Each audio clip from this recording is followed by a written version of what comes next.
You can't stop me now. Can't stop me now. My feet have come too far for you to tie 'em to the ground. You can't stop me now. Can't stop me now. Set my sights on where I'm going at. They turn it back around. You can't stop me. Good evening. How are you guys? Welcome to Psychic Coffee Shop. I'm Aeson Knight, and tonight with me is Sherry Gaba, who has a new book out, but you guys will remember her faces. I know you will. You guys saw her on Celebrity Rehab. She also does some podcasting, and she's got some coaching programs out, and she's got a really good book. And this one is about a hot topic, guys. Because I hear all the time, oh, my boyfriend's a narcissist. Oh, this is that one, that ex was a narcissist. Oh, that one's a narcissist. You have a pattern of toxic relationships, get a clue. So, Sherry, tell us about what is this love addiction and signs that they are and do need to be working on it. Well, first of all, Aeson, thanks for having me on your show. I just love your energy. We had a moment to talk before we went live, and you're just terrific. So thank you. So love addiction is just like a substance abuse, only it's a process addiction. It's not a substance. And some people call it a lifestyle addiction. Some people call it a soft addiction. You know, when you think of things like being addicted to the internet or gaming or dating or sex or spending, they're all mood-altering activities, but they're not a substance. But they actually create the same euphoric state that a mood-altering substance creates. So, you know, for addicts and alcoholics, they'll often say, oh, I'm chasing that first high. I want that first high. For love addicts, I'm chasing that love. I'm chasing that love high. And so it has the same things that substance abuse has. When a breakup occurs, there's this withdrawal, and the addictive lover is just longing for that attachment and all those pleasurable feel-good feelings. They over-adapt to what they want.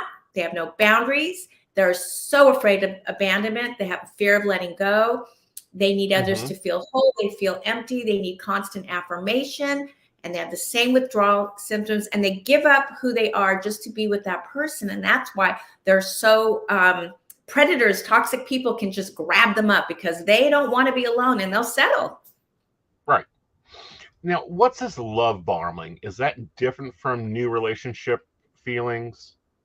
Well, love bombing is what a toxic person will do. And I hate to overuse the word narcissist, but it is true that a narcissist or someone with narcissistic traits is often going to love bomb you. So what does that mean? It means you're going to lavish that person with gifts. You're going to be like giving that person over the top attention. You might be saying things like, I had a guy last year say to me, oh, I'm going to marry you on a first date. I mean, that's total over the top love bombing.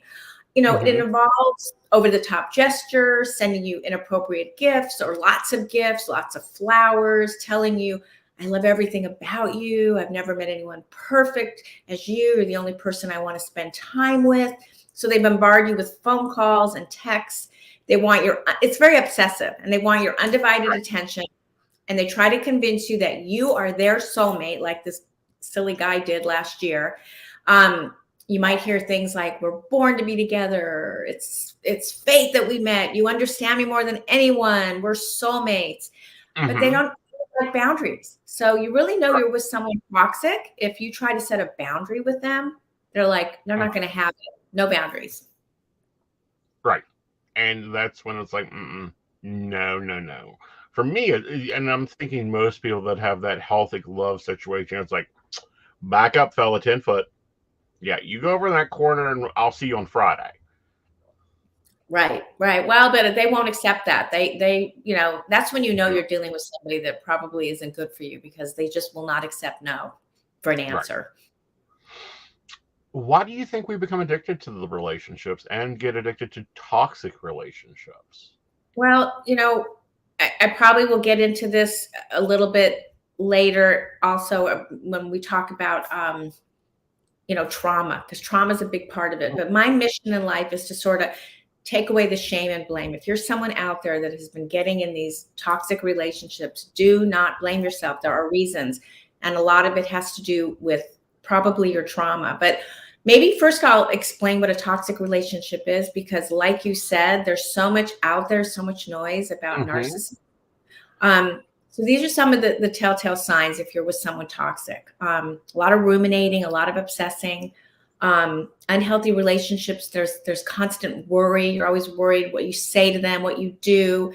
You basically you spend every minute just sort of thinking about them. You twist yourself into a pretzel just to be with them because you're so afraid to be yourself.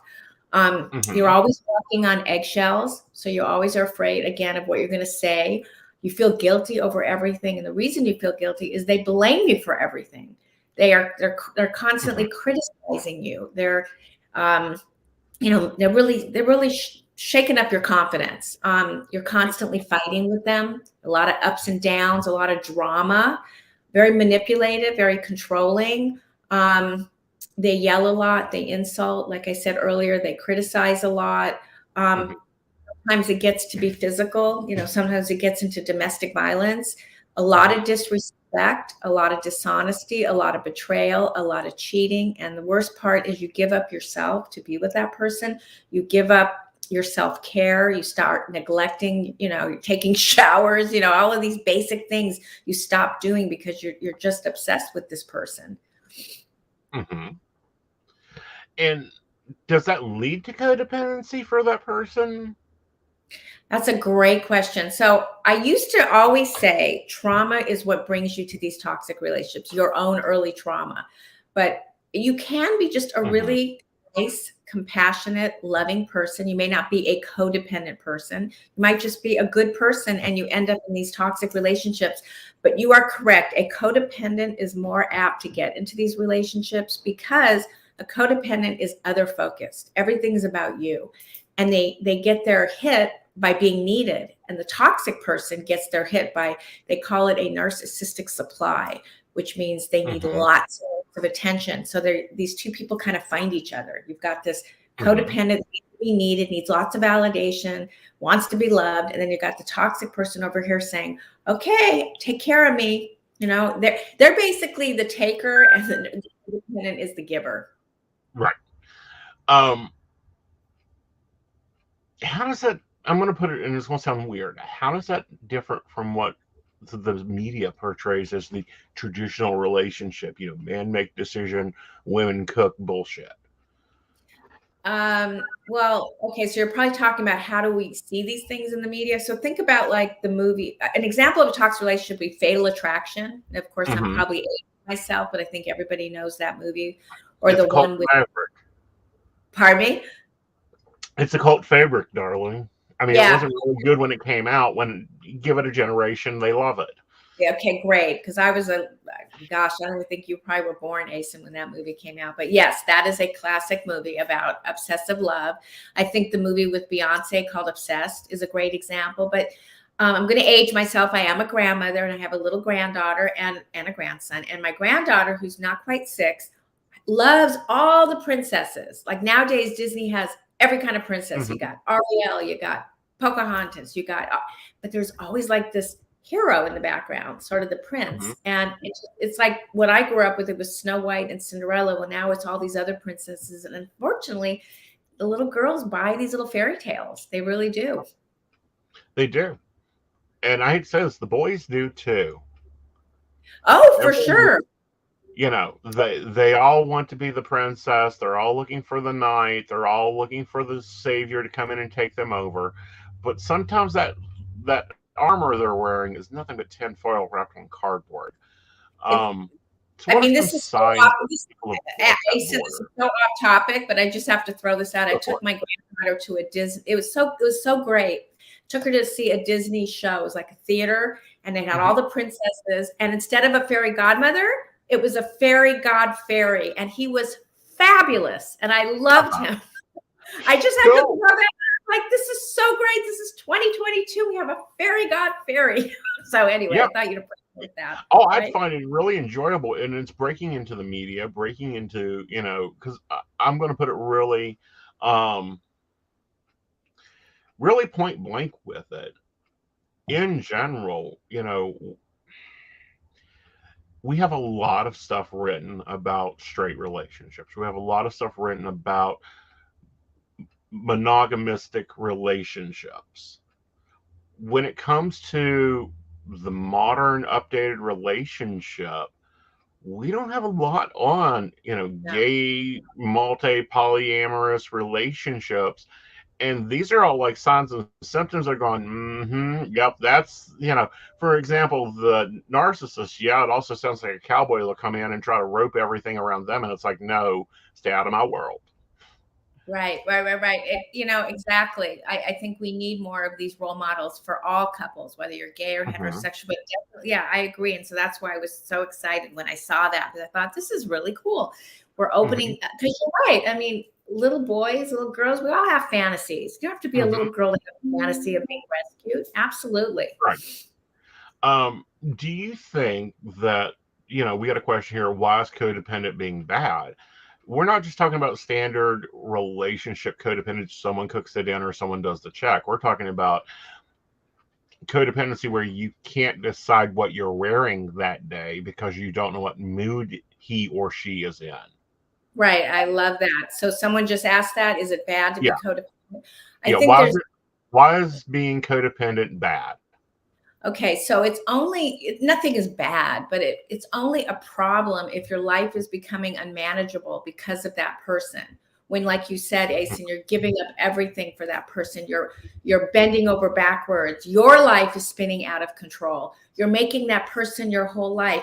You can't live without having a person in your life. There's nothing wrong with interdependence, where you both are two people that have independent lives, and yet you come together as a couple, where you come together with respect and with love.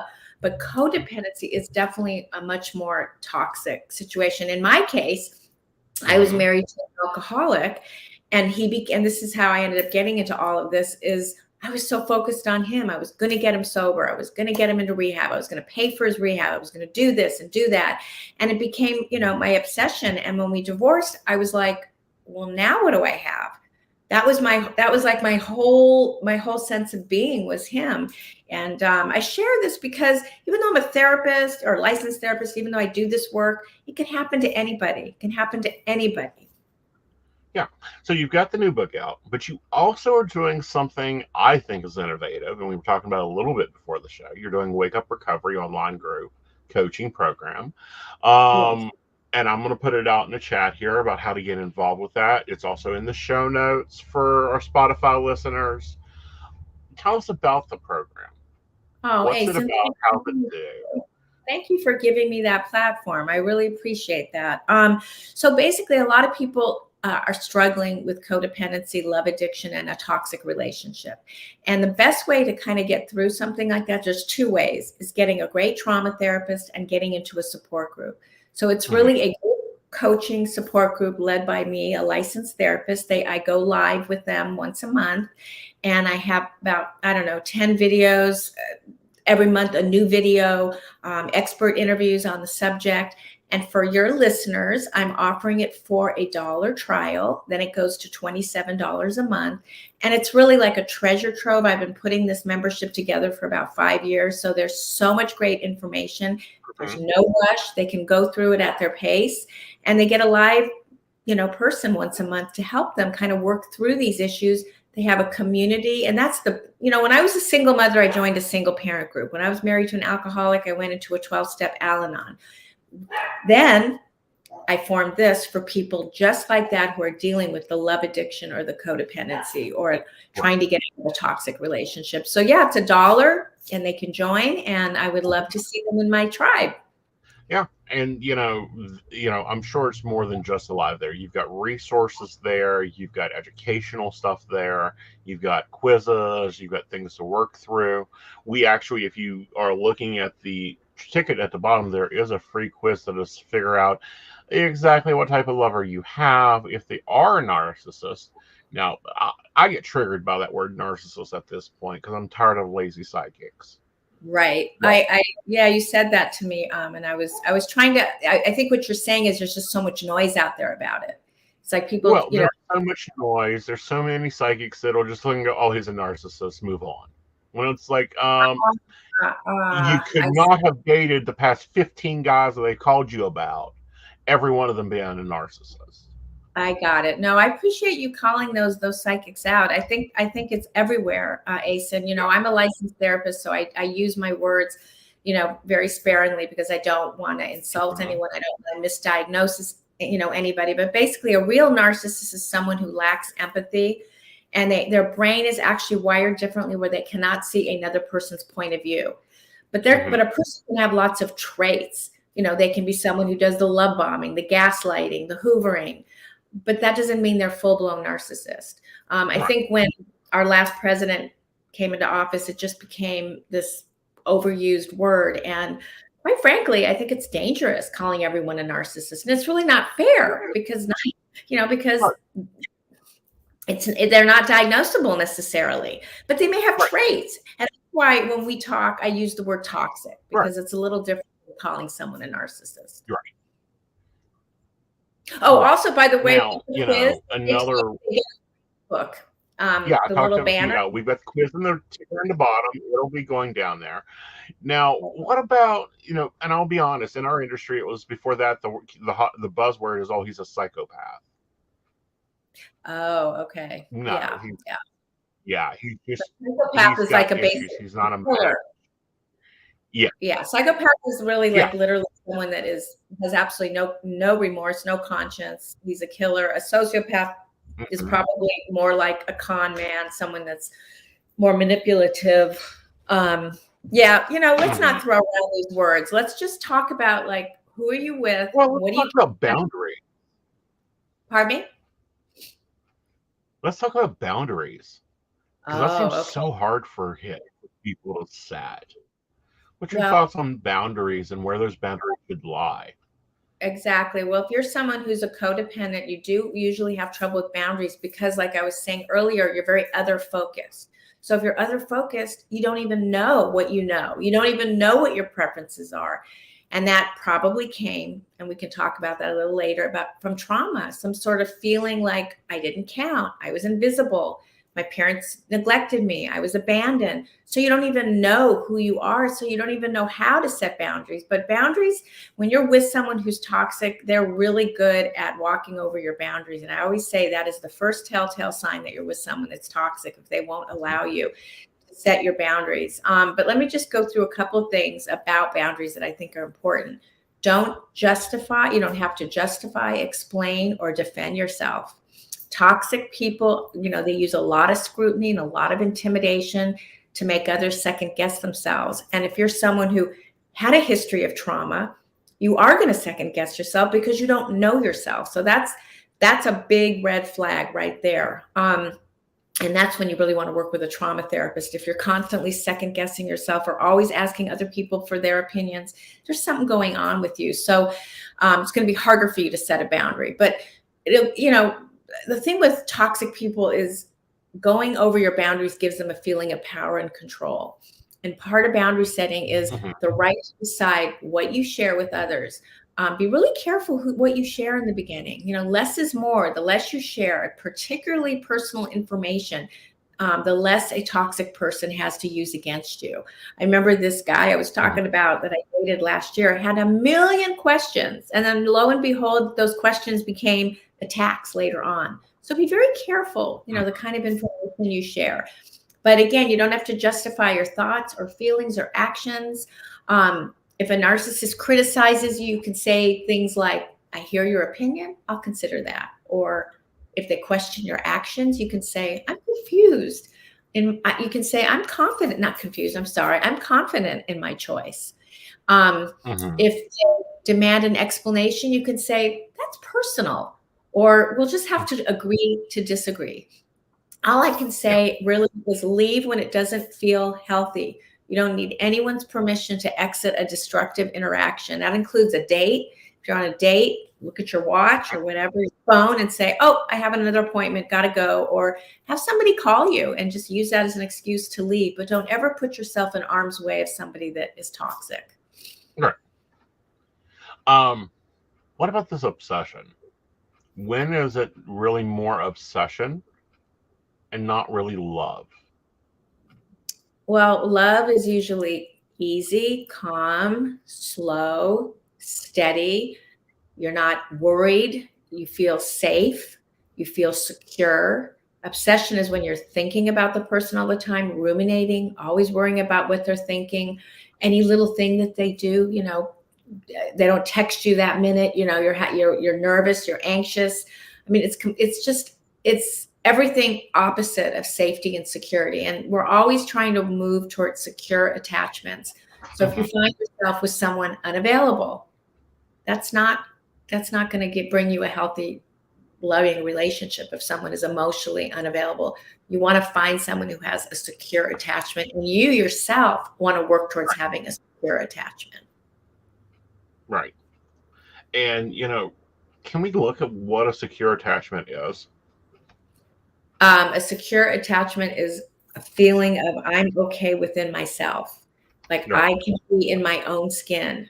I don't necessarily, want to be alone. Everybody, wants to be in a loving relationship. There's nothing wrong with that, but you can be with yourself. You feel the spaciousness of yourself. And when I was talking earlier about trauma, when you grow up and you don't get your needs met, and you have parents that neglect you or abandon you, or you have a single parent that wasn't available, or maybe your parents were addicts, you didn't have an opportunity to become secure within yourself. There wasn't anybody that mirrored that for you. So we're always moving towards secure attachment. And that's why I do trauma therapy. If anybody, is struggling with any of these issues, codependency, love addiction, they probably have underlying trauma that they want to work on. Very much so. And then there's trauma bonding. Okay, so there's different kinds of trauma bonding. There's one that would be like I had with my alcoholic ex. We both had severe abandonment issues, and so we sort of found each other. It's like we were two little kids in a crib together. We just were like a magnet for each other based on our early trauma. Then you can have the kind where let's say your siblings and your parents were neglectful or alcoholics, or they weren't there for you. You as siblings become trauma bonded because you've been through a really hard childhood. And then there's the trauma bonding of a relationship. And this is often the toxic or narcissistic personality, whatever you want to call it, or trait with the codependent, where the toxic person is 1 minute love bombing and then taking it away, 1 minute giving and then 1 minute taking it away. There's this incongruency. And so all of a sudden you kind of get addicted to that drama, like if you think of the cycle of abuse, there's the abuse, then there's the honeymoon phase where they're really nice to you, and then you get sucked back in, and then there's the abuse again. And so there's this cycle that's formed, and then a trauma bond is formed. Because you literally are addicted to the peptides of that dramatic relationship. Right. What is your view of after you've been through that? You're more likely to get into another relationship that's like that because you've changed without working through that trauma. I think it's very likely to move on to someone else. Same face. Different face, different name, same person. I mean, if you're somebody that cannot be alone, that has these, severe abandonment issues, that was my story. I had abandonment issues. I had separation anxiety. I had to really, really peel the layers. Like, what is this about? And I discovered for myself, and I share this because it might help somebody out there. I was premature. I was in an incubator for 2.5 months. And in those days, they didn't allow the moms to hold the babies. And so I had none of that bonding or nurturing. And so from the get-go, I was like looking for love in all the wrong places. And so whatever your trauma is, you really want to move that energy out of your body. You want to really heal some of those inner child, inner mother wounds, whatever they are, so that you can make somebody healthy. You can, the law of attraction, you only attract what you are. And if you don't work on those issues, you're going to keep repeating those patterns. Now, the addiction to the toxic relationship, it's not like a 12-step program to addiction. Never get into it. No, there isn't like an addiction. There aren't 12-step like, hi, my name is Sherry. I'm addicted to toxic relationships, but they really are an addiction. They actually create the same sort of, I used the word peptides. I mean, it's basically creating that drama cycle. And then you go meet somebody that is really nice and you're like, oh, go away. That's because you want what you know. You know, we always want the familiar. So if you were abused, you could find someone abusive. If you had if you were neglected, you end up finding someone that's unavailable. I mean, this is human nature, but it doesn't have to be that. It's about getting to the edge of the discomfort of something new, someone who's available, someone who, again, I'll go back to that word, someone who has a secure attachment. Right. And someone that's comfortable in their own self. They can be left alone. You don't have to plan their lunch, what they're going to do while you're busy. You know, we do, Are You the Asshole segments on here with my co host when he's on. And we did one of them recently was the woman was set to have a Zoom session through therapy, a Zoom therapy session. And her boyfriend threw a whole fit because she didn't plan him a lunch and to go do something while she was in therapy. And I was like, asshole. Wow. Yeah. Yeah. Well, I mean, that's like there's no sense of own self. There's no agency. There's no agency there for sure. Right. And that could be a very much toxic relationship. And, let's talk about therapy because that's what you do most of the time is therapy. What are some signs of some good, anti-toxic therapy? Therapist. What would that look like? What are some good signs that you've got the right practitioner for you? Okay. So if you're somebody that does have some of these early wounds that I was talking about, where you were neglected or abandoned or abused, you want to find someone that is a trauma therapist. You don't want to just do talk therapy. There's different kinds of trauma therapy. I do something called somatic experiencing, which is basically literally getting out of the fight flight and getting the energy out of your body. It's not a hands-on modality. It's more of a like talking. You're basically talking about what the trauma is, and then we try to find it in your body and release it. There's something called EMDR, which I don't do. And that's eye movement desensitization. I always forget what the R is. Sorry, but it's EMDR. And then there's tapping. Tapping is a fantastic modality for getting the energy out. Trauma is basically you either have a fight, flight, freeze, or fawn response. Fawn is people pleasing. And so what we want to do is we want to get you out of that place and regulate your nervous system. We want to teach you how to self-soothe so you can be alone with yourself. So yes, if you're somebody that has, a background of being neglected, abused, abandoned, or God forbid, molested, you want to find a really good trauma therapist. You also want to find a really good support group. You want to find a really safe place where you can share with other people that will get you. There's nothing more powerful than being in a group with other people that have been where you've been. I mean, it's been the greatest healing for me is being in these groups. And that's why I formed Wake Up Recovery. And that's why I call it Wake Up Recovery, because literally when you're getting out of these relationships, you're like really waking up. When I got divorced, it was like, oh my God, there's like a world out there. Like, wow, There's other people, other things. Right.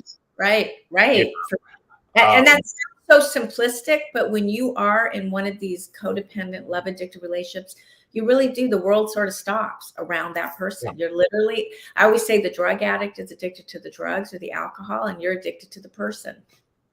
Yep. And people can be drugs. I'm sorry, I will agree with that. My first husband, the devil himself, was a drug. And it was really weird coming out of that and like starting to real date and go, oh, this is dating. You're paying for the check. Okay, well, what the hell is this? You didn't know the rules, or you didn't know the. Yeah. Well, you must have been very young when you got married. I did. I met him when the first marriage was at 18. She was fun. She was great. She's lived her lovely life. I've moved on. He was not so fun, not so great. I bought the t-shirt, the video, and have the restraining order. Wait, you were married to a woman and then you were married to a man? I was married to a woman for like 6 months. It didn't work. Just wasn't enough closets in that townhouse. Got it. And then met a guy. We were together for like 3 years, 6 months, and 5 days. Mm. And it was a disaster and a half. Well, but look at what you're doing now. You're helping people. You're helping people that have been through Oh yeah. maybe what you've been through, and Oh, yeah. and you're out, and you're a great role model for so many people. I mean, I always say, how lucky we are that we get to do the work that we do, whether we're a coach, whether we're a psychic, whether we're a therapist, whatever healing modality that you have, the fact that you get to take your life experience. Some people don't understand why I am so open, but I think that's really healing for others to know that it can happen to anybody, any of these things. What's your red flags? Early sign red flags. I think the love bombing. I think the love bombing is a red flag. That just straight out, when somebody comes off too strong, too addictive, the other red flag is I don't want someone who's not available, and I also don't want to be someone's second best. I remember dating someone last year, and that's someone else that I met, and I was his Saturday night date, and then all of a sudden by the third week I became a Sunday night date.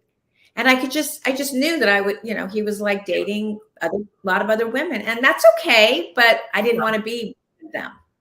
Right. So yeah, if you're not really, and I don't mean you have to give me all your undivided attention, but I think it's much healthier for me to meet someone and, let's get to know each other. Let's not have a million other people out there. I think it's very hard to really get to know one person if you're dating a lot of other people. And there are men and women out there that do a lot of dating, and that may work for them. And that may work. And what I call the first 2 months is it's probation. It's more of an interview. Figure out if I like you. Figure out if you can do what I need. I can do what you need. Can we have an equal relationship here? Yeah. And that's very hard in a now totally connected social media world. Thank you for saying that. That's right. I can feel it. There's that red flag, when you've met someone and you're just another person they're swiping. They're just, it's like a candy store for them.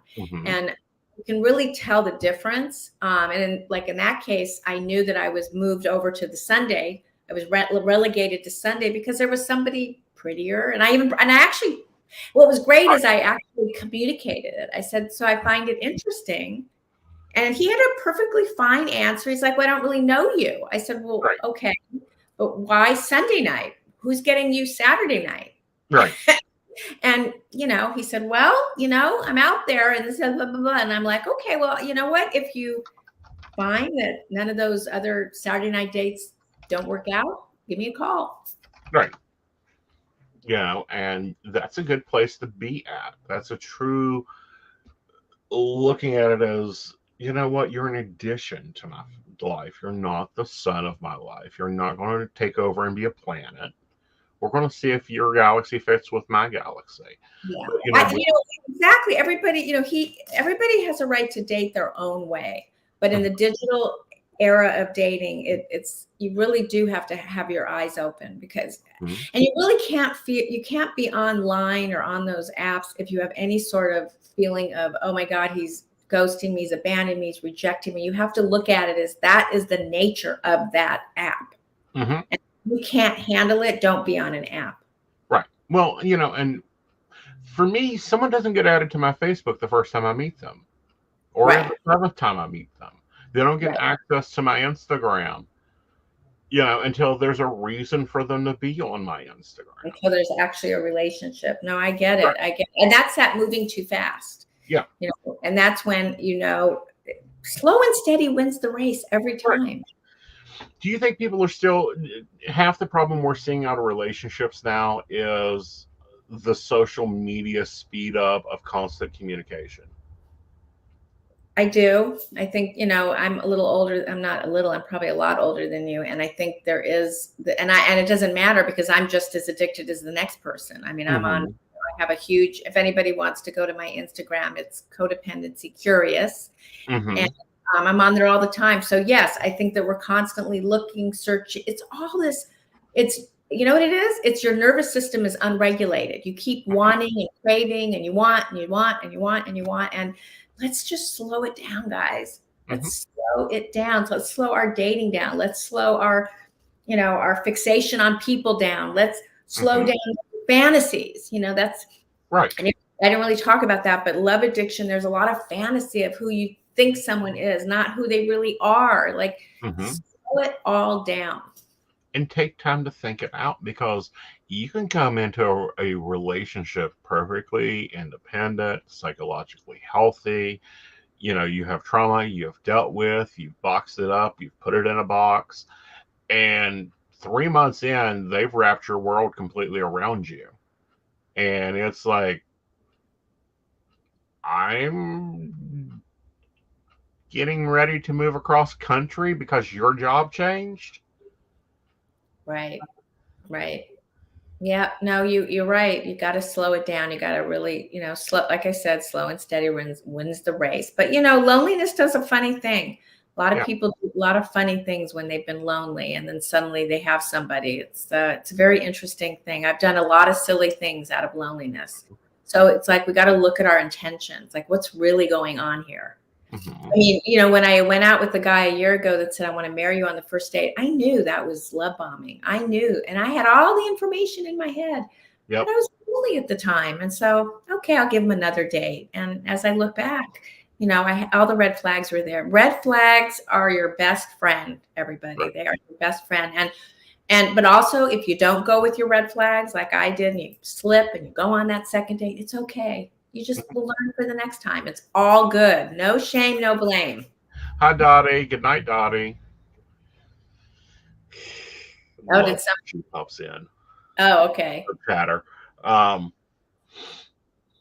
So I personally think we're seeing this play out on social media right now between a famous couple. You brought her up earlier in our pre-chat, Kim Kardashian and Ye West. I don't know who he is, but I saw like on a magazine. Kanye. I thought Kanye. Oh, I thought they were divorced. I thought she had a new boyfriend or something. She's got a new boyfriend, honey. I don't think he's cut from the same cloth, but we're seeing Kanye do a lot of this love bombing stuff. Like, she sent a pickup truck to her house full of roses on Valentine's Day. Okay. So he's doing that with Kim because he doesn't want divorce. Okay. Oh yeah, that's major love bombing for sure. Yeah. And totally then made a video portraying her new boyfriend, which she was legally declared divorced. They've got to settle out all the other stuff, but at least she's single now. Of him killing the new boyfriend, and I'm like, red flag, red flag, red flag, red flag. Oh my God. Yeah. Yeah, I'm thinking more like Jennifer Lopez is absolutely a love addict. That woman is not alone for more than, she's just never alone. And now she retreads. Now she's back with Ben Affleck, which, we know how that'll work out. There are reasons they broke up, and probably those reasons will, come up again. So what's a healthy relationship that you see in the media? I'm going to just keep it simple. Something that makes you feel safe. You feel secure. You feel like they respect you. You feel like you can communicate about anything. You have a great physical connection. You're great friends, you want to be with that person. There's a good energy, but it doesn't but you don't feel insecure. You don't feel like, there's like trust, lots of trust, safety. I think that's really, and that's what makes a healthy relationship, is that trust and safety, for sure. I'm dating myself here, trying to remember who played Chrissy on Three's Company. Suzanne Summers and her husband. That is probably one of the healthiest relationships we see in social media now. Yeah, you know what? That's a great example. They're adorable. And he's a lot older than her, but they look they look super happy. You're right. Ice-T, he's been married to his wife, I think, 30 to 50 years now. She's backed him through everything. Sting. Yeah. Sting has been married for a long time to the same woman. What about what's his name? Oh my God, the first person that got COVID that everybody talked about, the Private Ryan. Wait, who is that actor? Oh my God. Give me a minute. I got the power of Google at my hands, honey. No, what is his name? I'm feeling so old right now because I can't think of his name. He's married to Rita something. Tom Hanks. Tom There Hanks. you go. Do Yeah. they have? They look like they have a nice relationship, but who knows? We don't know what's really going on, do we? Yeah, you don't normally. Yeah, Tom Hanks, that's who we were looking at. He has a very long-term relationship. It looks stable. They have their own careers. They're not in each other's shadows. Right. They don't Also, simply. it's very hard, very, very hard to have a, to stay together and be happy. There's so many obstacles in the way, going on location or, being tempted by others. It's not easy for them. It's not easy. So I got a question for you. You're dating a guy, month in. Suddenly he's going to become a therapist. Is he narcissistic or is he obsessive? You mean suddenly he's asking you all these questions? No, he's decided he's going to quit his banker job and become a therapist just like you. Oh gosh, that would be like creepy. Uh-huh. I think that would be super duper creepy. Yeah. Like really creepy. Yeah. Creepy. That's obsessive to me when they start trying to fatal attract you and become you. Yeah, that's that's a new one for me. That would be really scary, I think. Like they quit their job and change their career and be just like me. I would be like, no, I'm gonna run the other way now. That seems really strange. Yeah. Very strange. Very strange. I thought you meant the starts therapy, trying to do therapy on you when they're not a therapist. That's mother-in-law behavior, honey. I see it all the time. Okay. I read this new book, Stacked to Love. Let's take this quiz over dinner. That's funny. Yeah. So what was it like being on MTV? It was VH1, so I have to correct you. This was it was really great. It was great working with Dr. Drew. I met amazing people. Unfortunately, some of those people have passed away. But I think it was the first show that really illustrated what happens in a rehab. And of course, there was drama for effect, but a lot of people didn't know what rehab was at that time. Of course, everybody knows what it is now, but it really highlighted what, how it works, how you get through recovery. And a lot of people are still sober from that show. So it was an amazing experience. People couldn't understand how I could do therapy on TV, but when you're in the zone with somebody and you're doing work with somebody, it's like everything is fair. Yeah, you're just doing your job. And it was, I feel very, very blessed that Dr. Drew chose me, and it really made a difference in my career. I wrote a book after that. I wrote a second book, and you got more books on that bookshelf you ain't been showing them out here? Well, there's another book that is called Infinite Recovery. So when they go to my book, Love Smack, they'll see the other book as well. Good. And what I would say mostly is I haven't talked to Drew in a while, but he'd be very proud of me that I have my own podcast. He'd be like, all right, Sherry, good for you. You go, girl. Because, a lot of people that are featured on different shows really don't take that opportunity. Grab it by the bull horns and ride it. Oh, Aeson, you're so perceptive. That's really true. I definitely took that opportunity. The first thing I did was I wrote a book called, The Infinite Recovery. At the time, it was called Law of Sobriety when it was with a different publisher. And I took the idea of the law of attraction and applied it to addiction. And that's what Infinite Recovery is. It's the same book. Because I knew that I have all this media attention. I'm on CNN, I'm on Showbiz, and I'm talking about all these, Lindsay Lohan, this, that, and the other. And it was just a great. She's doing really good now. That's what I saw. I saw that on Facebook, but I don't know. I don't know. Well, I'd never asked about a former or present client because that's confidentiality and, that type of thing. But from what I'm seeing in reports, she's doing good. Yeah, I reported about her because I was on E! News. She wasn't my client. Her father was on Celebrity Rehab, Michael Lohan. Yeah. I worked with him, but Lindsay, no. I just spoke about what, the question that was asked of me is, what would somebody expect at a rehab? And then I just talked about, what goes on at a rehab. And I guess at the time she was really struggling. So.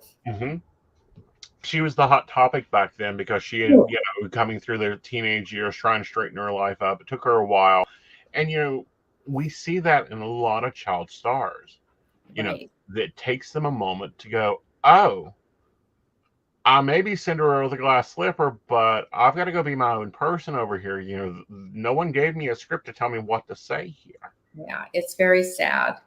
Some of them never really, I mean, it looks like Britney Spears is doing well. That was another example. But Yeah. well, this was fun. Yeah, it was. So tell us about the group again and how it happens, what they do when they get in.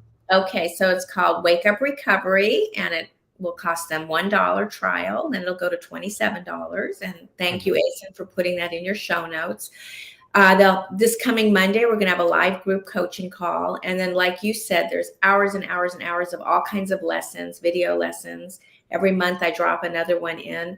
Lots of expert interviews. I have people like John Gray, Melody Beatty, Jack Canfield, some amazing people that I've interviewed. That's inside the portal. Worksheets, meditation. It's it's a membership. It's it's not like getting one-on-one. So if you're somebody that's really struggling and you feel like you want to see a therapist, you can go to my other website, sherrygaba.com, and you can make an appointment there. First, because we're going to be on podcasting. Oh, SherryGaba.com. So that's another option. And then if they just want to take my quiz and get my free ebook, it's right there in the banner. I think we're going to post that as well.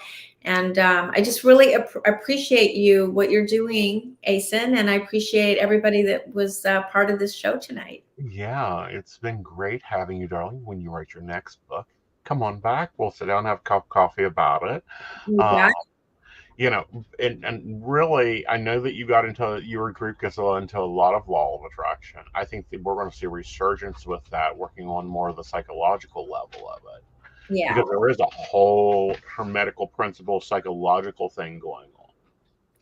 I mean, it exists. I mean, what we think and what we put into the universe is exactly what we're going to attract back. We are the masters of our own reality to a certain extent. Very much so. And guys, if you are obsessed, if you are stuck in a relationship, you need steps for getting out of it. You need to go and heal from it. Check out her site, get her books. They're really good. Not a hard read. You will not have to go get out your PhD thesis to go here and look up the words. It's real English. I think I covered it in a weekend, so most people can cover it in a week. Oh. And, have a good time. Darling, thank you for coming on. We're going to take a sip. And of course, I'm going to be bringing Joe on, and we're going to be talking hot topics. Okay. Awesome.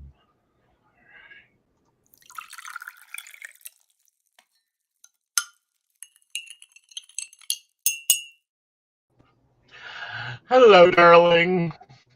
Hello. We were just talking about your ex. Oh, no. Which one? All of them. Oh, all of them? What? Narcissistic, toxic relationships. Oh, well, there are some of those. Hey, Devin, and Dottie and Brenda, and I'm assuming Shannon. Yeah, Shannon's around. She's been popping in between servers. Oh, yeah. And then we got Phoenix. Awesome. Yeah. Oh, yeah. So sounded like a very interesting guest and a very now topic. Mm-hmm.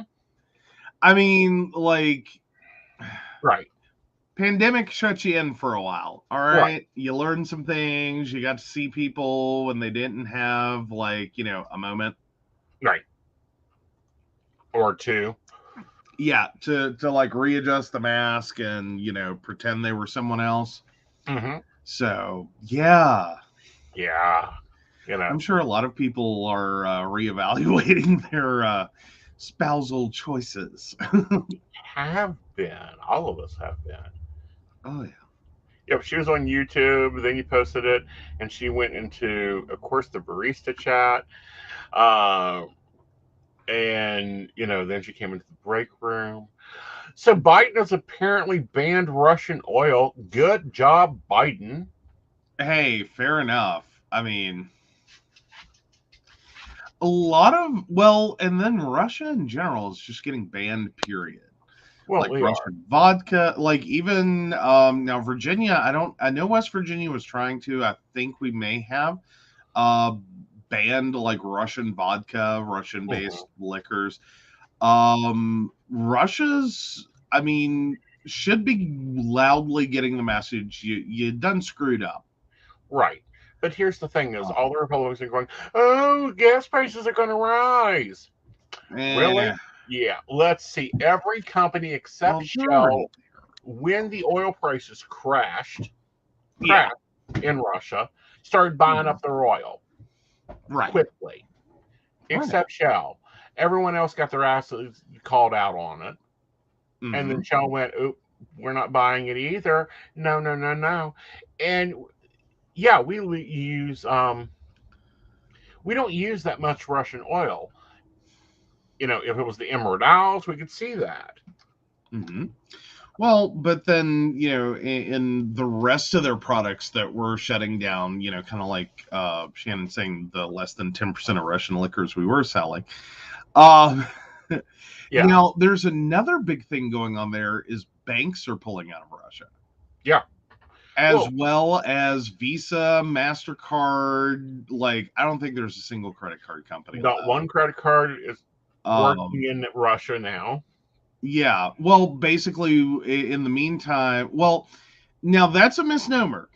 If you're Russian traveling abroad, or Russian issued Visa, MasterCard, etc., that's dead. Right. You are SOL at the moment if you're traveling abroad. Now, if you're still within Russia, those cards are working domestically. Right. At least at the moment. Right. But now this is pushing them closer to looking at Union Pay, which is a Chinese-based company. I think the world's eyes, as far as banking, are looking at China going, oh, don't do it. Don't do it. Yeah, see, and now they're saying it's hitting a record high of $4.17 a gallon. Guys, I've paid more. This is false news. Well, I mean, yeah. Technically, I think we have paid more. I'm still back to like, what was it? 2005? Yeah, 2005. Gas prices soared. Gas prices soared in 2005. Right. And because I was reading that news today as the highest gas prices we have ever paid at the pump, and I'm like, nah, I'm pretty sure it was higher. Right. Like we were like maybe it was more locally based, but I'm going, no, I'm pretty sure it was higher a few years back. Right. Yeah, it was much higher. Now since 2008, so yeah, there could be drivers that are driving that haven't ever paid this gas prices, but us old people have paid this gas prices. Mm-hmm. Okay, this is nothing to do with the ban on Russian gas. This is totally to do with the political arena wanting something to talk about, so they'll cover up the other bullshit that Russia is doing. Well, and moreover, it never let a good tragedy go to waste. Mm-hmm. Like it is a real American business motto. Right. And it's the general motto of capitalism is we were already shaky on the idea that, this could, raise gas prices because Russia does provide fossil fuels into the marketplace. 8%. Yeah. 8%, guys. Really? Yeah. Inflation is 0.5%. And if we were talking about gas prices went up like 8, 10, 15%, maybe I would be there. But we have, as much as we've currently jumped, there's more to it. Yeah. Because if we're looking, I believe they were the number I saw is the national average is currently like 4.44 a gallon or something. 4.14 a gallon. 4.17 a gallon. Okay, so I like, and maybe I'm wrong, but 4.17 divided by, I know I paid 3.38 recently. Yes. Yeah, that's 123%. Yeah. That's not 8%. This is them taking advantage of the market and the market instability in two ways. One, they already have Russian oil they bought, but they can't import here. They can't import to most countries. So now they're stuck with it because they hit that clearance sale. That clearance sale bit them in the ass like bad green beans. Well, yeah. But I still don't think 417 is the current highest ever. No, it isn't. 685, I believe, is the current highest ever, and that was, I believe, that either Desert Storm or Katrina.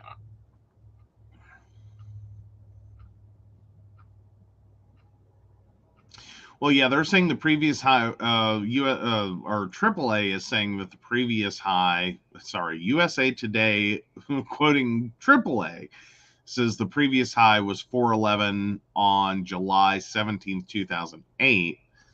I still say there's something going on there. That's not the highest. Right. Like, I know I've paid more. Well, even the price on the barrel, prices rose to $46 mid of October of the 1990s. When we went into Desert Storm, Saudi Arabia, our biggest oil company we buy from. Oh, yeah. And I'm still sitting here saying, like, 2005, when there was that first, like, gas price moment, I swear in North Carolina, we were, like, hovering at, like, 5 for a hot minute. Right. Like, you know, we're at if we're at 417 national average right now, and I'm not saying that's not high. I'm going, wait a second. Right. But I'm not finding it because I know it was ridiculous. Like, I remember that night I drove home from work in 2005. Right. And it was like, oh, yeah, I need to get gas. I'm really tired. I'm just going to go home. And before I even saw gas prices, like, I got up the next morning and like, know nothing of what's going on in the universe. And I remember driving to go get gas, and this, like, I didn't even look at the price. I'm just trying to get into this gas station, and it's insane. Right. And I was like, oh, well, they must be running some kind of deal. I'll just go to the next one. And then, like, the next one I get to is out of gas. Right. And I'm like, well, I'll just go to the next one. The whole time my low fuel light's on. Like, this wasn't, I kind of need gas. This is, I can't make it to work unless I stop and get gas. So I kept going. And then I finally get to this gas station that was open and the line wasn't too bad and all these things. And, I pull in and I'm standing and I just, put my card in the pump and start filling up. And then I'm just standing there and I'm watching this number. And that's the first time I looked down to see what the gas price is. Right. And just, what? What? Like, that's not a real number. Right. Like, what kind of... Personally, I think the gas companies and gas stations in general are trying to capitalize on the losses they had the past 2 years and using this to go there. Oh, absolutely. Because we did, like, our national gas price was at least $2 less than that during the middle of the pandemic. Yeah. And they were trying to give the gas away. Yeah. Well, and then everyone's trying to blame Biden. Right. And, I love the AOC comment earlier today of, okay, you're trying to blame Biden for, 417 gas, citing that, under Trump, it was $2 and something. Right. Do you also want to, give Trump the legacy of 14% highest national unemployment ever? Right. Or do we want to actually deal with the numbers and what they're related to, and the fact that it's not just who was president. Like, there was a pandemic. No one went anywhere. People lost their jobs. And people still shouldn't be going anywhere, but that's just my... I mean, I don't know. I think we've unfortunately hit the point of any pandemic is we're just all going to get sick, and thankfully now they're the variant that is most common, that you're most commonly going to get. While bad, like, this is not like exactly good news. Right. It's bad, but it's not as bad. It spreads more prolifically. Right. But it is not one of the original, original variants that's like, nope, that's gonna kill you. Right. Like, this is gonna make you really sick and you could die. Right. And it's not that people have quit dying from this. They still are. But the numbers are shifting. Right. It doesn't make it a good thing. Right. But right now, to some degree, my fears when someone says they have COVID now are slightly diminished. Slightly. Like, keep that in mind. Slightly. I'm slightly more optimistic about their health outcome. Right. Than I would have been 2 years ago. Right.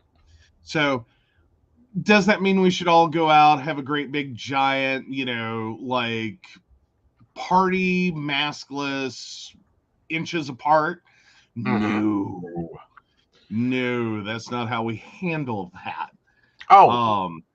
Devin's comment, Trump could have kept this pandemic from getting so bad. Yes, he could have. He could have been honest, but he was too busy playing up to Putin.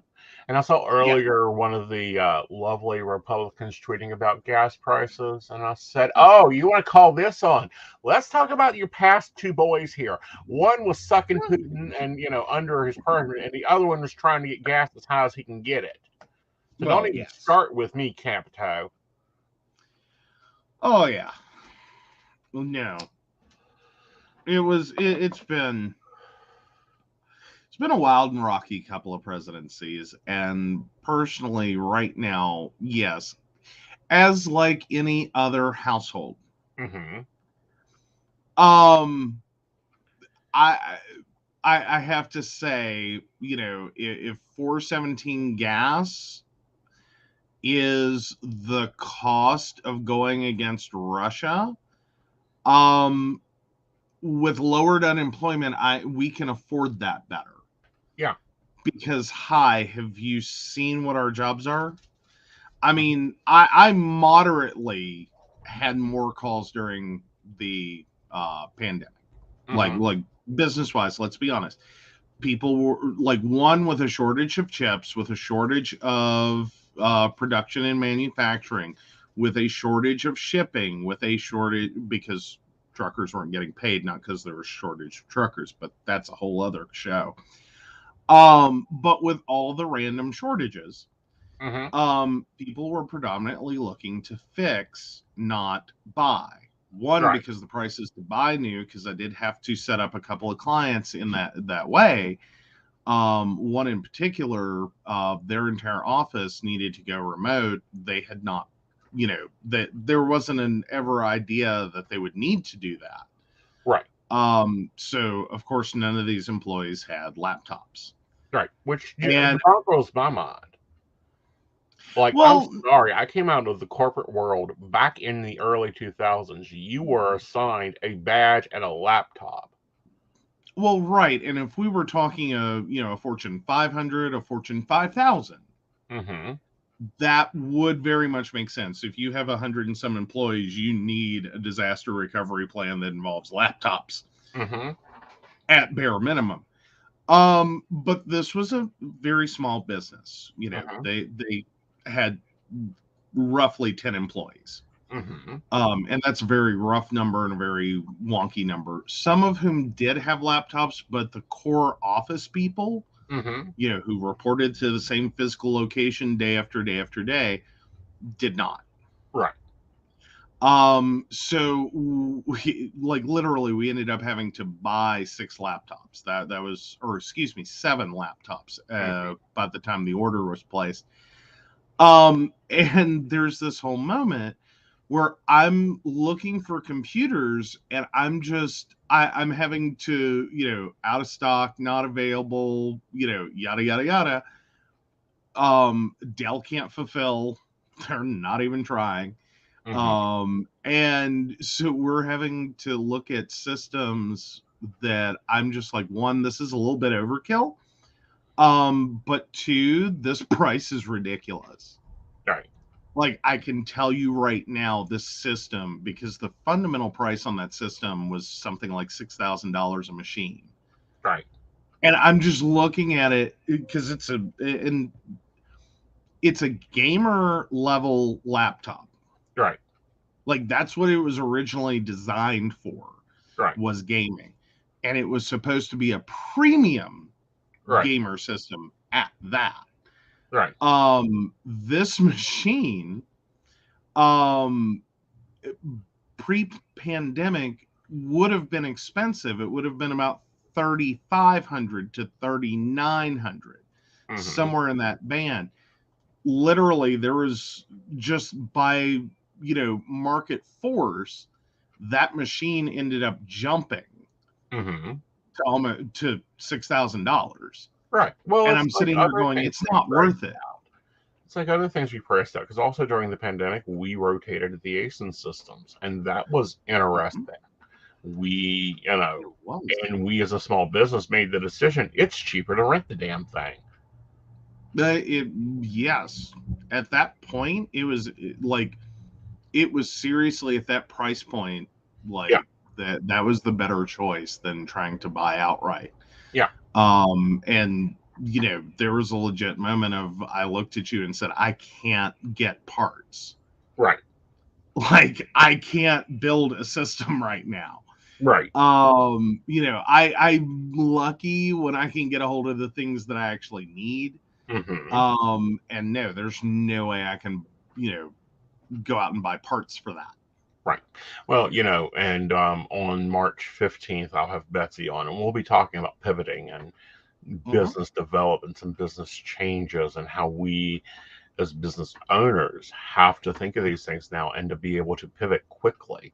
But, you know, gas prices right now, I'll be really bitchy. We haven't gone anywhere for 2 years.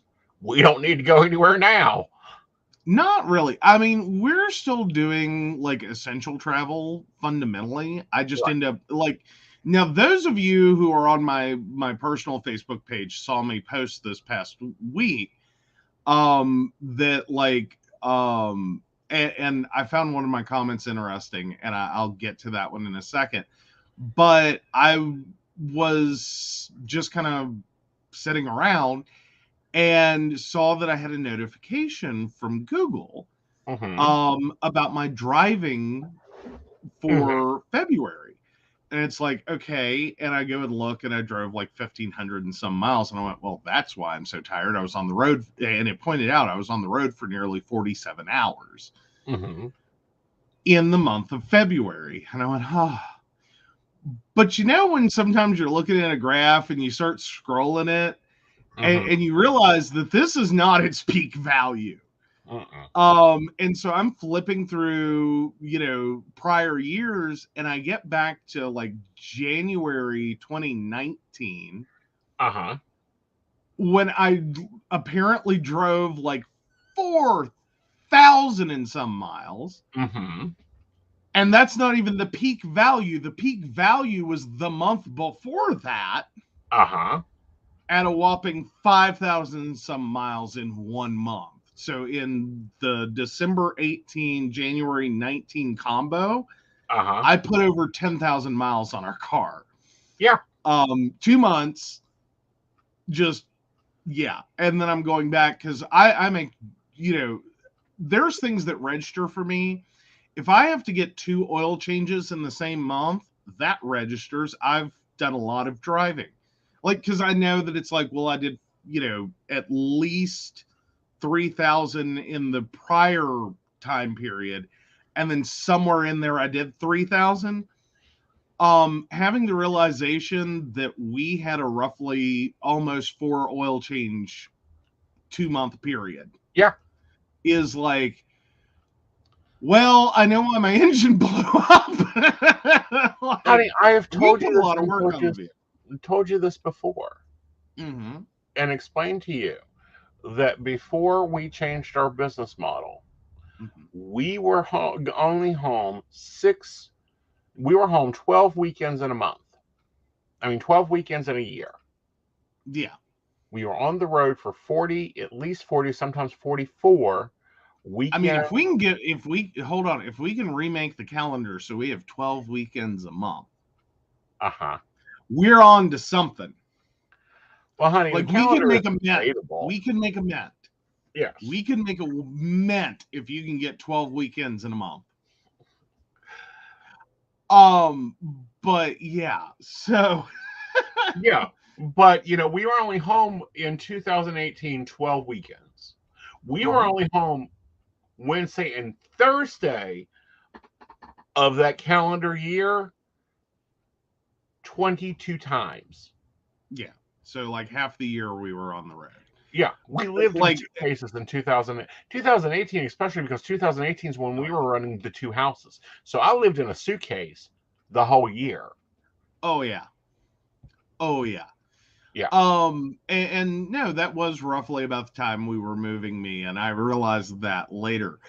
And now I forget the comment. I like it came in my head and then it went out of my head. I need to search it. No, I just need to go pull my Facebook up. Okay. I can quickly do that because you don't post that often. Yeah, I know, right? But no, it was oh god, the comment was really relevant to the whole thing. There we go, I've got it. So anyway, one of my friends was like, yeah, I noticed this function recently too. It's literally a tracking device. And I'm like, yeah. Has been. Like, who is unclear on this concept? Your phone, like, hi. You were worried, like, if you're out there, like, this all tied into the pandemic thing. If you're out there worried they're going to put something in the shot to track you, hi. Now they just give you nice statistics to use, okay? Like, it's a tracking device. Right. It knows everywhere you have been. Everywhere you have been. Like, I don't care if you turn off location, it still knows. Yes. That cellular tower is a less granular method of tracking you. And it still knows where you are. Right. It still knows where you are. Right. Within a reasonable proximity. Right. You know, it's a lot more it's a lot less granular. It's a lot less like, you can't put me to this direct house, right? But you can put me in a general area, right? Because the cell phones do triangulate for best tower reference. And it's like, no, yeah, you're carrying a tracking device. What did you think? And it's not just Android. Your iPhone does it too. iPhone does it better. Yeah, iPhone does it better. Well, you know. Because they can also tell what type of environment you're in. Oh, yeah. Well, yeah. Well, that's just because they're trying to get out of warranty repair. Exactly. All right. So this one's hit my news feed. And at first I thought, oh, God, another teacher abusing a child. Here we go again. Oh, this is the opposite. Florida teacher hospitalized after attack by a 5-year-old. Needs surgery. Union says the child's third attack. Oh my goodness. A South Florida elementary school teacher who had to be hospitalized after she was attacked by a 5-year-old student in her classroom was severely injured. She had to be intubated and will need surgery, her union says. The attack happened Wednesday morning at the Pines Lake Elementary. According to the police report, the incident began when two students in a classroom, 4 and 5-year-olds, began throwing things around in the classroom, and the teacher and at the teacher, along with flipping the chairs. Several facility members split the students up, and the teacher, Tricia Meadows, brought the 5-year-old into another room. That is when the boy attacked Meadows. He actually ran and attacked and jumped on her with his whole body weight. She fell to the floor, and which caused severe injury and other bodily injuries, where she will need surgery. You don't necessarily think a 5-year-old's that dangerous. You really don't. But, I mean, Jesus. Right. Oh.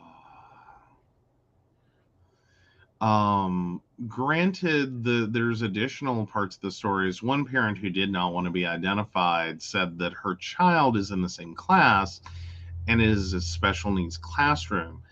And pointed out that the same 5-year-old has also attacked other students, causing black eyes and other injuries. So not only is this child dangerous towards adults, this child's also previously been dangerous towards other students. But additionally, I think I don't want to call this out specifically exactly, but being a special needs classroom may also help to explain what kind of happened there. Because fundamentally we do run into issues with people that have, and I'm by no means, and this is why I'm careful how I'm pulling this out, it's not that everyone who ends up in a special needs classroom is a threat and a danger to others. That's not what I'm saying. But we do run into situations where people that have special needs, part of that is uncontrollable rage. And some of that is because of their special needs status. And that special needs status is such that they do exhibit in a uncontrolled state near superhuman strength. Right. Like that's what their body chemistry does. Is throw out enough adrenaline to throw a car. Right. But the parent goes on to say, you consistently get this from one student. 2 students. It's an issue, the parent said. However, this is not the first time this has happened at this school in this classroom. I feel like there needs to be proper support. This is a special needs classroom. However, they are not equipped to deal with things like this.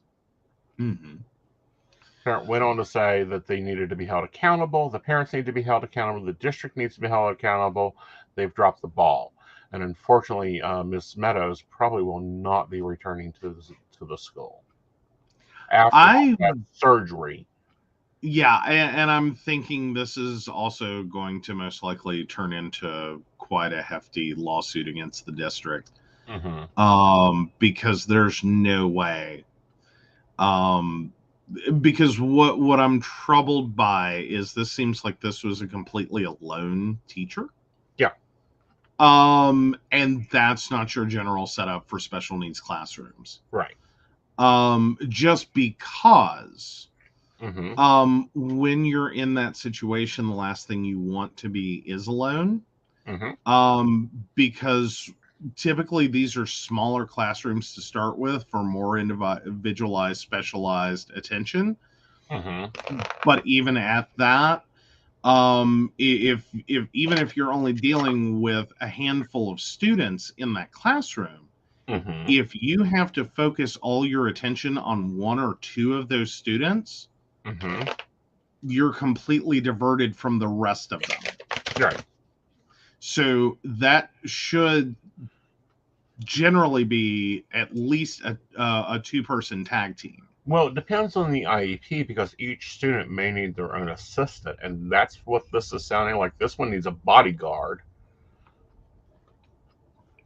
Well, and it's also sounding like this may unfortunately be a situation in which I don't think you're going to find a normal, typical school environment, a normal, typical public education environment that's really going to fit the needs of this student right now at the level they're at. Like somehow there needs to be a very one-on-one,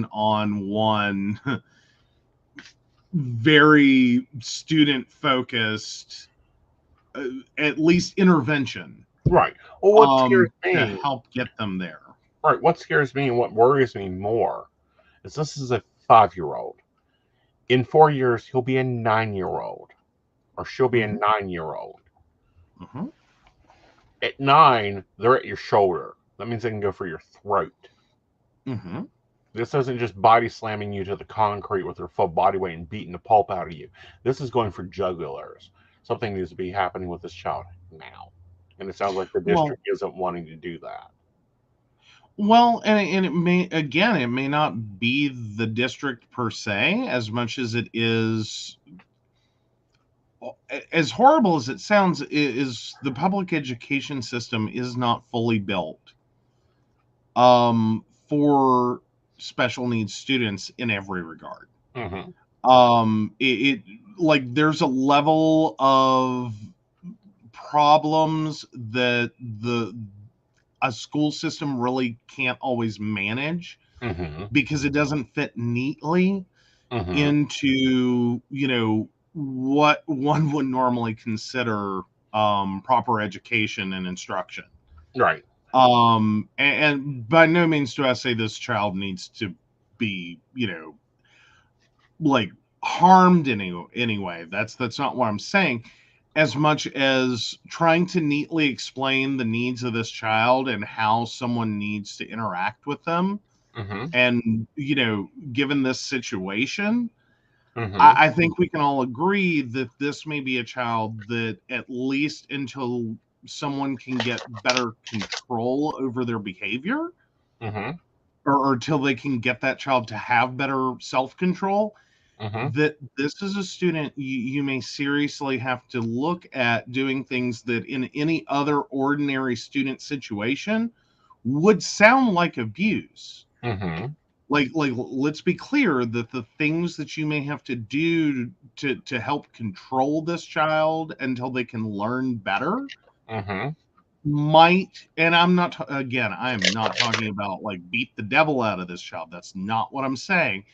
I'm saying that you may have to restrain this child at intervals, right, in order to control their behavior until you can get them to a point that they understand what's going on and that they need to calm down and that they are being a threat to others. Right. And see, this is a 5-year-old that, they stuck this poor woman in a room for 4 and 5-year-olds. It sounds like there was no staff assistance. She can be heard on the radio calling for help. The staff radio, the one to say bus 23 is going to be late. Amy's got a hall pass going to the office. That one.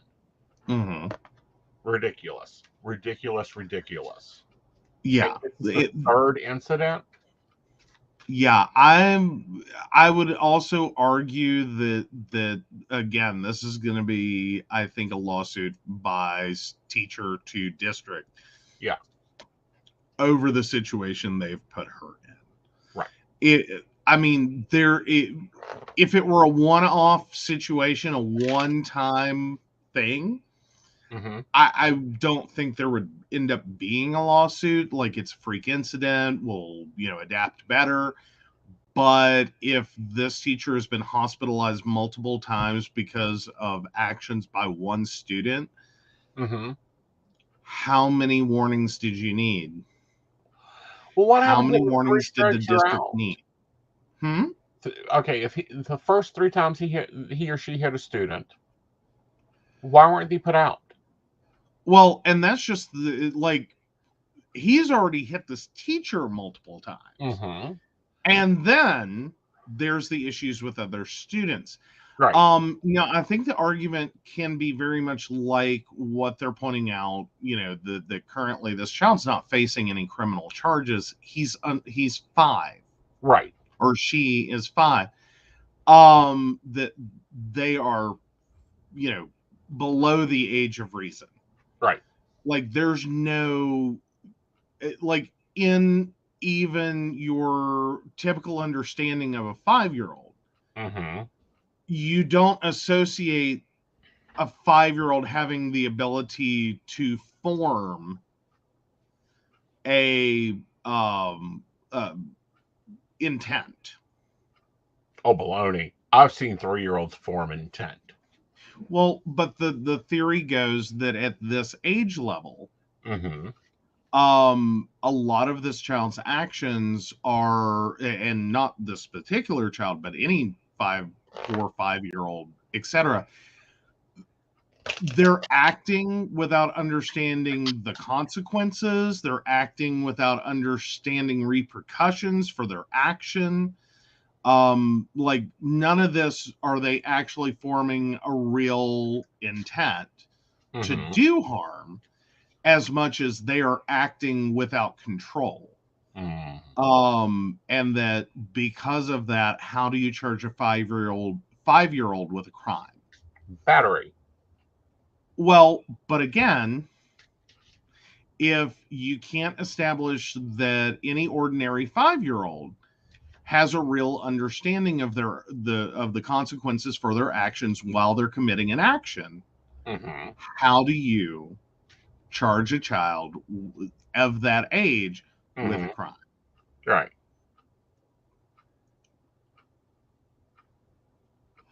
And then Brenda points out, not sure about now, but it didn't count for special needs students. Bringing a weapon to school didn't count here because they didn't know better.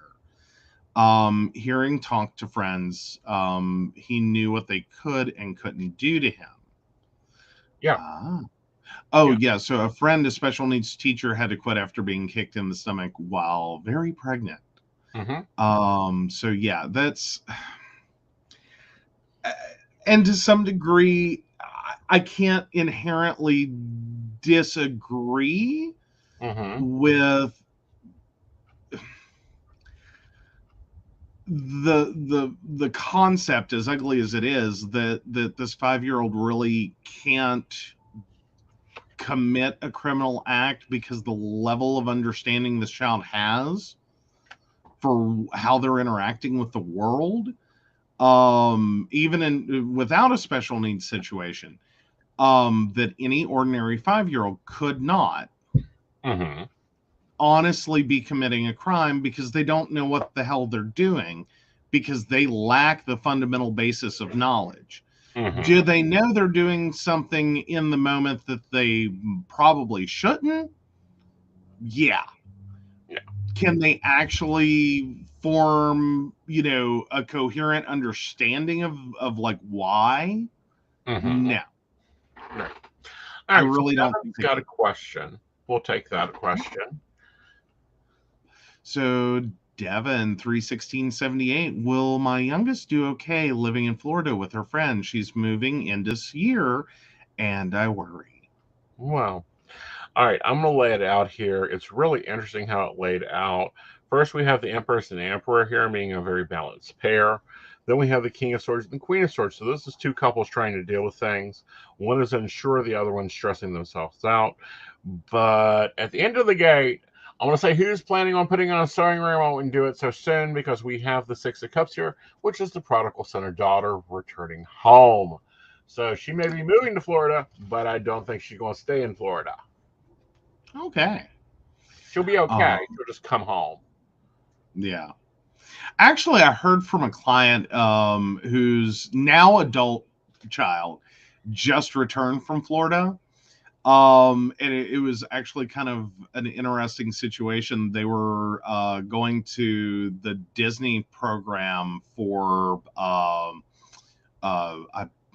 my terminology would be recreation, parks, and tourism, because that's what my college called it. Mm-hmm. But it's like the combo business side, like basically recreations management. And they got all the way down there, and everything was going great. And then they found out that this program set them up to live in a shared living situation, and they are a newly married couple. And that was not working so well for them. So I think everyone's boomeranging with Florida right now. Right. Like, well, I don't know. I'm just waiting for the place to sink. Like, if you're going to Florida, you got to know how to swim. Fair enough. You got to admit, though, Florida did a lot with some swampland. Well, they did, but it's going. They did. Fossil fuels, rising fuel. Station 18 degrees closer to the sun has nothing to do with global warming. But anyhow. Well, but at the same time, what I was more so getting at is it just seems like I haven't heard anyone who's gone to Florida recently that isn't like they get there, they touch Florida, and then they're right back. After you get past the rest stop that gives you oranges and orange juice, it really ain't that much, guys. Promise you. Been there, done that. All right. So we are finally getting the guy the first accused capital riot to stand trial. Good news, everybody. The jury had their brain on that day. He was found guilty on all counts. Oh, well, there you go. In less than 4 hours of deliberation, Rifter's case, which was a major test of the Justice Department and ensuing efforts to hold accountable those who participated in the riots, was blotted by in-person testimony by multiple witnesses, including Ritter's own son, and video evidence from the day of the riot attack at the Capitol. Oh, yeah. The government knew they had this case, but it was a real test because a lot of them had just plea bottled out. And in the video where he says, we are taking the Capitol before the day is out, while the crowd is rallying everybody in the same harmony on the drag them out and beep, screaming. Yeah. And I think the more important quote that really is right behind it is, I didn't come here to play games. I want to see Pelosi's head hit every stair on the way out. I think we have the numbers to make it happen without firing a single shot. So there was, so that tells me a couple of things. One, you came there intending to do at least physical harm. Mm-hmm. You came there intending to dismantle by force our government as we know it. And you weren't afraid, if you did have to use a lethal weapon to do it. Like, that's what he said. Right. Like, that's the reality of those words is, no,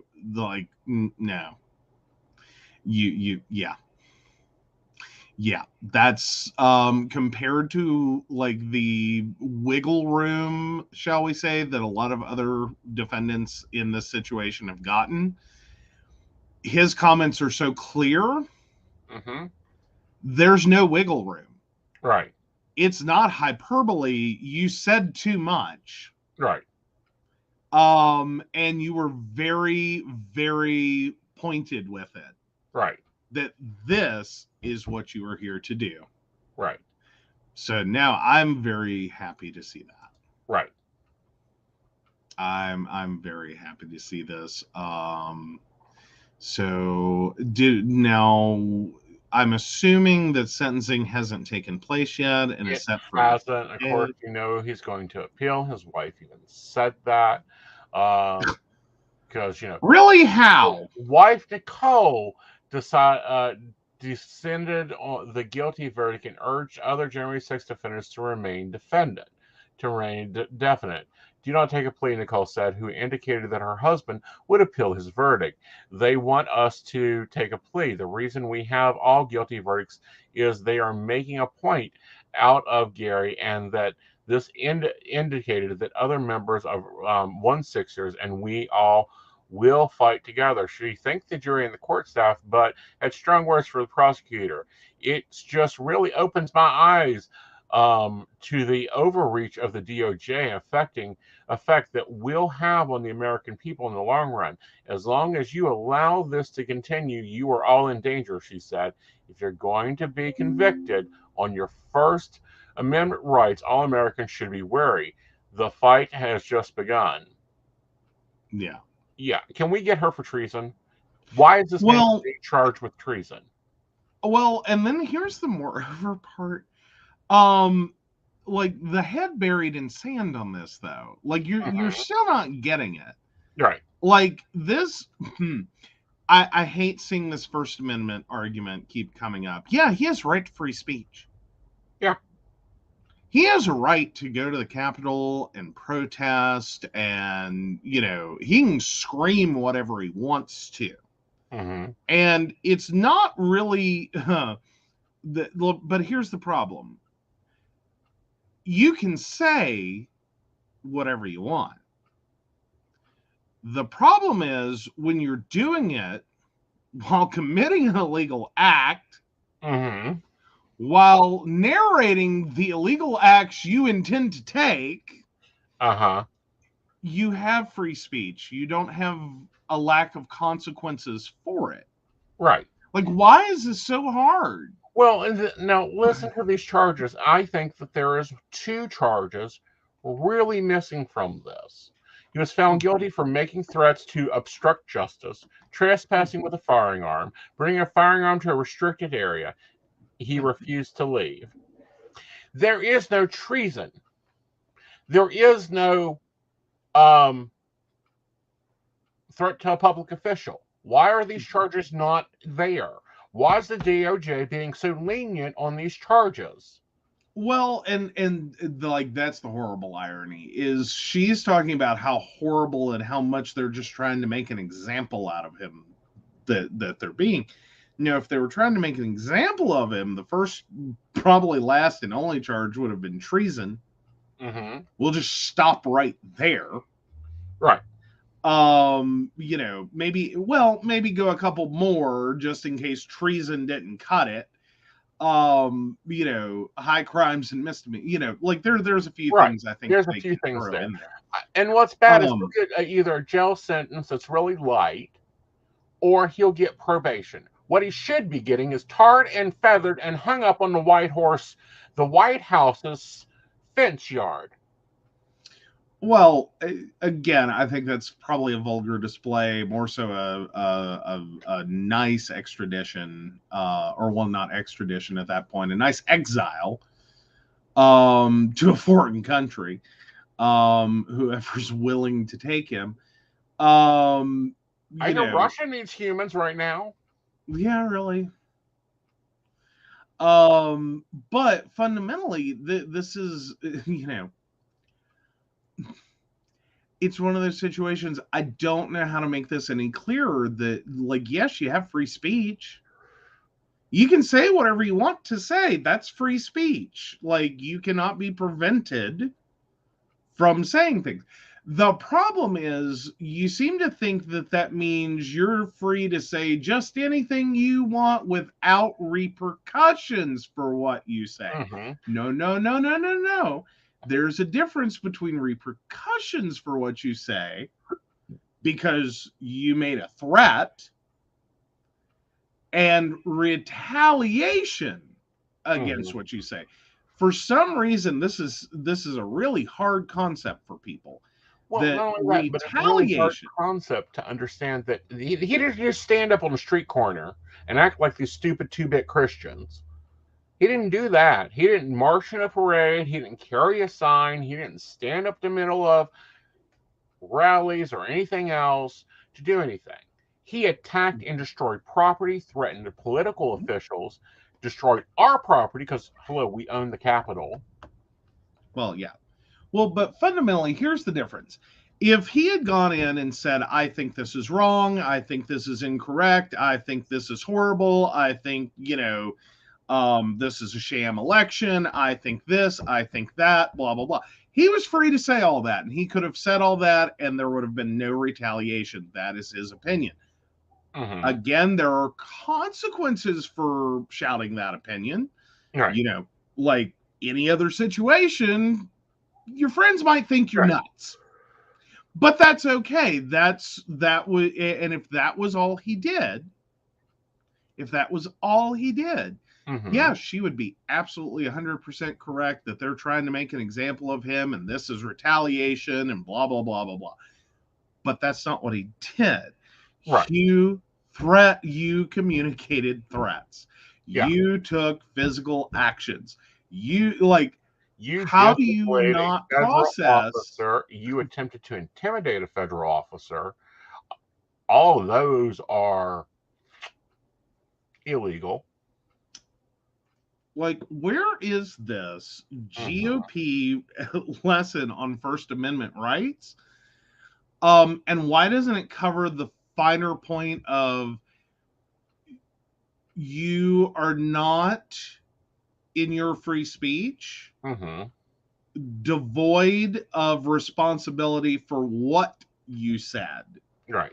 As in, I thought we were all clear on this. Free speech is free speech. But if you go into a crowded theater and shout fire and 50 people die being trampled to death because of what you said, you have responsibility for what you said if there were not a fire. That fundamentally, there are situations in which you have to watch what you say. Or moreover, you shouldn't say certain things unless they are legitimately true. Mm-hmm. And are what they are. Like if you're going into a theater to shout fire because there's a fire, that is a protected thing. Right. Well, and if you're going into a theater to shout fire to create terroristic chaos, that's not protected. If there's no fire. Here's the other thing, and Brenda brings it up, but I'll bring it up even a different angle. If the majority of them were not cis white men and women, they wouldn't have walked out of that Capitol. If they were carrying a rainbow flag or any other flag that was not traitoristic, they wouldn't have walked out of that Capitol. Well, yeah, and that's another whole key point to this. And not necessarily of his own responsibility. I don't think you can find him responsible for that particular situation. But as part of that, the events of that day, the fact that all of this was allowed to occur to the level in which it did was very much part and parcel with a simultaneous,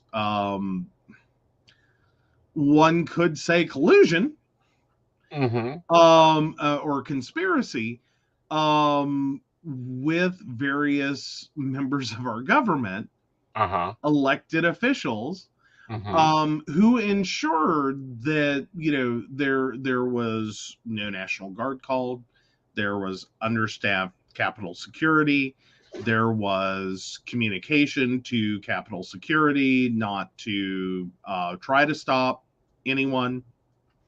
Like, as in, this was already weakened defense.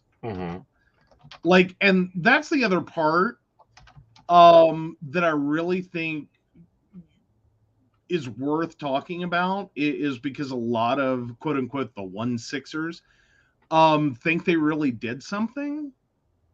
Right.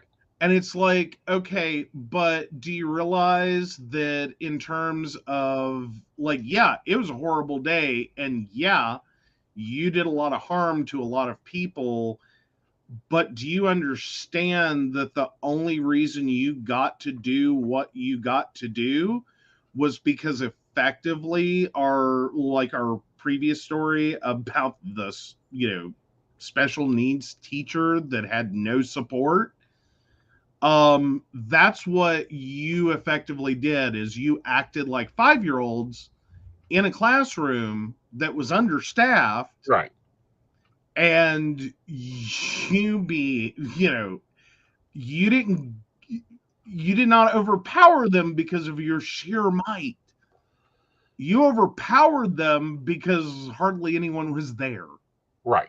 Now, if this was 1987 for the March for Love and Life, and this would have occurred, that 665,000 people would have been mauled to the ground.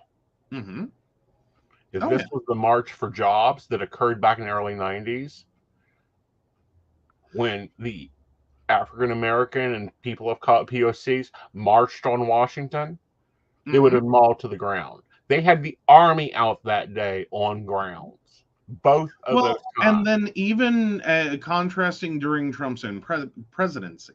And I'm forgetting what the protest was, but there were enough people there in defense of the Capitol that day that they were literally clearing protesters by force, just for a photo op in front of a church. Oh, that was the Black Lives Matter. Yes, thank you. When I was trying to think, and my brain just pushed out and shot tear gas at people that were at the park and on church property in Washington. Providing humanitarian aid during the event. These were not protesters. Yeah. That church was offering, food, water, and medical care. Right. That's it. That's what they were doing. That was their whole involvement. And that's what the people there were doing. Now, were there protesters there that had been involved in earlier demonstration? Yes. That's who they were providing food, water, and, medical care to. But they were not actively protesting. Right. This was supposed to be a safe zone. Right.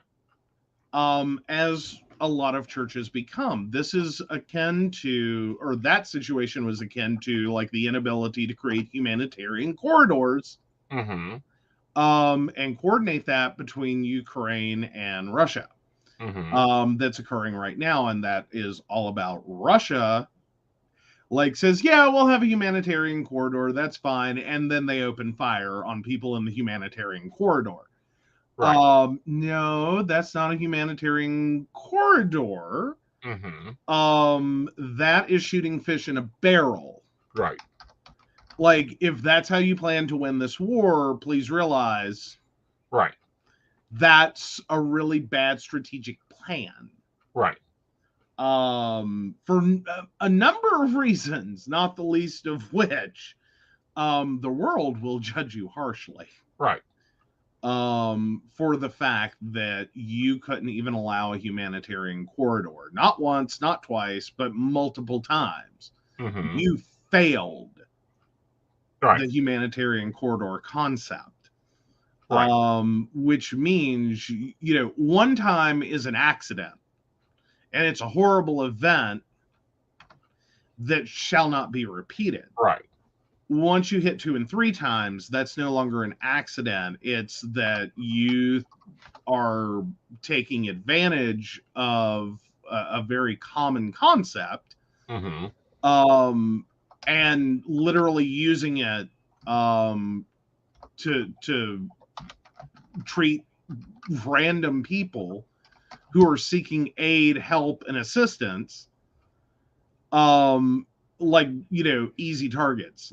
This is your bunny killing field. If you're talking about gaming, this would be your bunny killing field. And for those of you that game, you would know what I mean. And that's when you're basically just sitting there grinding to get some XP points on the least defensible, the lowest level of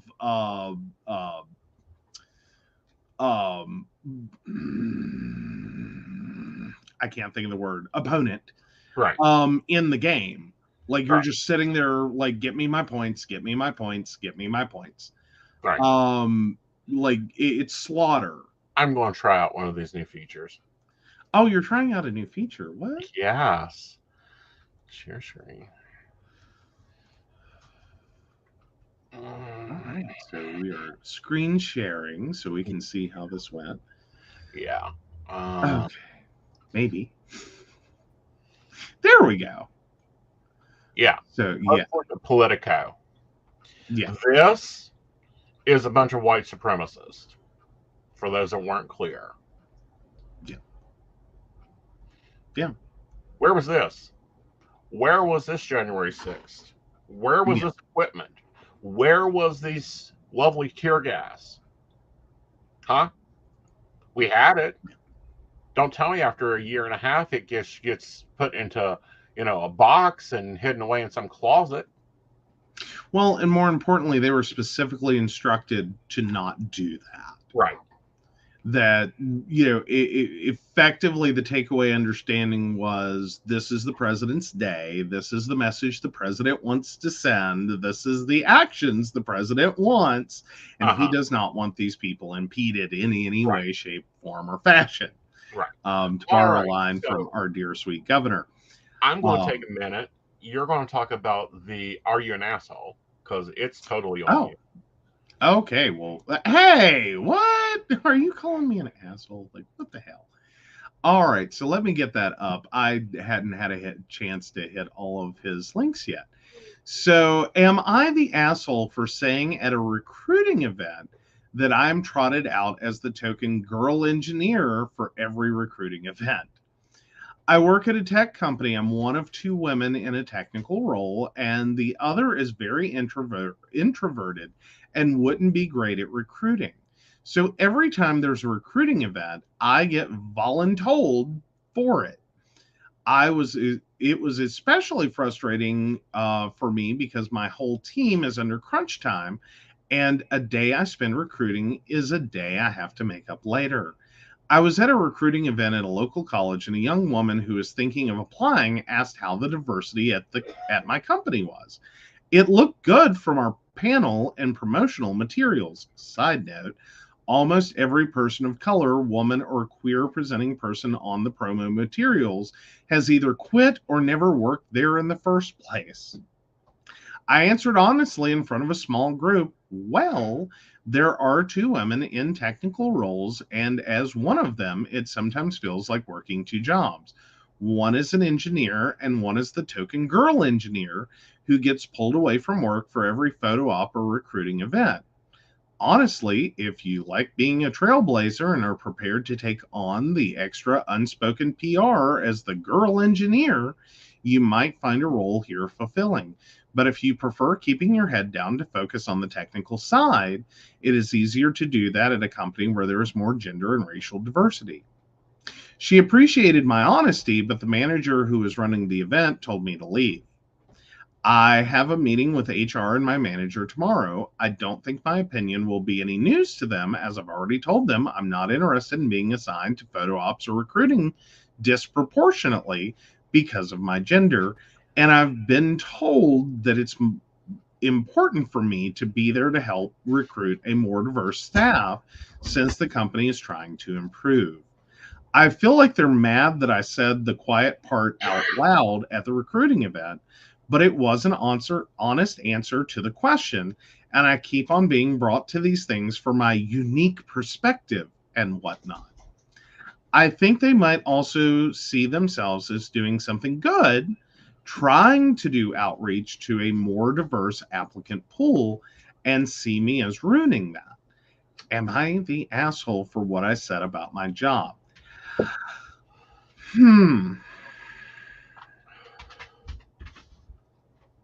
I'm struggling here. Okay. OP has offered the following explanation for why they think they might be the asshole. I might be the asshole because my job asked me to recruit for them, and I spoke in a way that might be taken negatively of them as an employer. Okay, if we're going on that alone, then yes, you totally the asshole. Just because this is one of those fit and finish moments for your employment. And in theory, everything is always wonderful at your job, at the company you work for, when you're in that situation. Like, I see that to some degree as you shouldn't go into a client meeting bad-mouthing your company to the client. Like, that's not the time and place. I don't think recruiting events are that place either. Now, that said, I think the Redditor is the original poster is having problems too with this, and I can understand why. She's being, I don't think what she said was dishonest. I don't think it's untrue. Right. I don't think to some degree, I can't even really feel like it's inappropriate. Right. Because she's been to multiple events. She has been on the brochures and the photo ops and the and it's not changing. Right. Like, she's still the token employee of diversity. Right. And that obviously this company has a far-reaching inability and a tone deafness even. For the fact that they have a diversity problem. Right. And an environmental issue about their company that is limiting who they're able to hire and retain. Right. Now, there is a long-standing issue of STEM fields have a hard time attracting people to the course of study to begin with. Right. So there's it becomes this pile-up chain reaction. Is if you can't get anyone interested in the education side, and then you can't attract anyone to the field in college, and then you can't attract anyone to the business. You know what I'm saying? Like, it's a chain reaction. Like, they didn't start it. Right. Now, I don't think she's the asshole. Of course, I have been the token gay dude. I have been the token male psychic. I've been the token gay psychic for many companies. I was the token gay dude, the token male nurse for many companies. But I think I would have some hard, I've never been the token gay at an employment opportunity. Like, I've never been trotted out to promote our diversity. Right. I would have a really, and especially if they're being upfront about it, is hi, we need a girl engineer to show that we have girl engineers. If I were being trotted out, we need you to be there as the gay engineer because to show that we have gay engineers. You know what I mean? I would have a moment with that and go, wait, what? Let's pause, take a break here and help me understand. Do you want to first listen to why I'm the only one you can call out? Do you want to address some issues within your company that are why I'm the only one you can call out? Or do you just want to use me? That would be my, before I even agree to go. Right. And here's my problems with this in general. She's not getting paid for this event. She's not getting her travel paid for this event. She then has to make up her work while she's at this event. All those are issues for me. Yeah. Well, and I think it's one of those moments that it's honestly, it's diversity done wrong. Right. Here's my thing. It's what I call showy diversity. Yeah. There's this thing, and we hear it a lot, of people complaining about other people as quote unquote diversity hires. That you didn't really have the skills and qualifications and blah, blah, blah. They just needed a girl. They just needed a black person. They just needed a whatever to fit a quota. And I'm putting air quotes up here. Usually when we hear that, it's the mental eye roll is strong. Of like, no. So do I think she's the asshole? No. Fundamentally, overall, I think she was very honest to the candidate. I think I have to give her minor asshole for the fact that it is a company event in which you are representing the company. And but I don't know. I think the company forced her into this corner. Right. Is you're asking her to go out and represent something that isn't true. Right. And then you're expecting her not only to represent the company, but to then lie for the company. And that's another issue I have too, is lying for the company. Now, we've seen this in the gaming industry. We have seen this in the tech industry forever. We see the reverse of it in some other industries. Nursing, for one. Psychics, yeah. There is one male psychic to 25 women. It's just the way it is. Well, and a lot of industries have issues. Yeah, like they really do. We gendered a lot of roles. But and that's not even the problem. Like if the whole problem, really, truly, honestly, it were just that, this company is not hiring enough women. Right. That would be a problem. As in, they're like the candidate pool of women is low because the, number of students who are interested in the field is low. And like, if that were the only issue, that would be one thing. And that would be, its own issue, which of course they are facing. But specific to this company, it sounds like there's even more to the story. Like I think she said the most honest, least damaging thing she could have said about this company, because I'm stuck with, but okay, and what else? Right. And I think that's kind of hidden in the situation, is they literally do treat her like the token tech girl. Or, that's a problem. If that's how you see that employee as your diversity hire representative. Right. Well, what the hell? Yeah. What the hell? Well, and they have a problem. I mean, right now, the largest open hire position is diversity coordinator.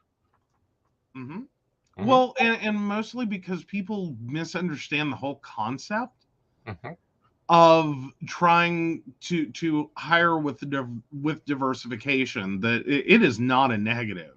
Right.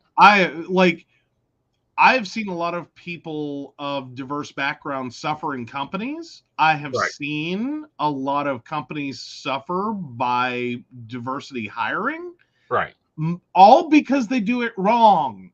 Right. All because they do it wrong. Right. They're doing it for the wrong reasons. They're doing it in the wrong way. They're not respecting the employees they hire. They're literally trying to go, we want all the benefits of diversity without actually having to touch it. Right. Like, oh yes, we want all the benefits of diversity. We just don't want to actually experience it. Like, could you act more white, male, and heterosexual, please? Please. Yeah. I'm uncomfortable. Please stop. Is how a lot of companies end up handling that. Is, oh yes, we're very diverse. Right. Except, we're not. Right. It's sort of like the vulnerability conversation that Brene Brown has with companies. Is like they want, like, companies approach her because they want more creativity, they want more this, they want more that, and she's like, okay, and here's how you do it, and they go, oh God, no, you can't tell them that. Yeah, you can't talk about shame. You can't talk about, you know, and I threw like, we need encouragement, not to deal with emotions and feelings, and like, ew. Yeah. No, you can't tell them that. Right. All right. So let's go on to our good news for the night. And our good news story is, of course, about the country queen Dolly Parton and her opening up about her husband's privacy. Mm-hmm. I find it interesting what she says. I've known how to keep my husband private. It is just natural to me to protect the things and the people I love and to protect my own privacy, she says. The Queen of Country has been in business since she was 10, and there are a lot of things that the public knows about her, but she's fiercely private about other aspects of her life. There are parts that belong to God and me. It's a sacred place, and that is mine and God's, and I know how to do that because I think God has directed that, she said.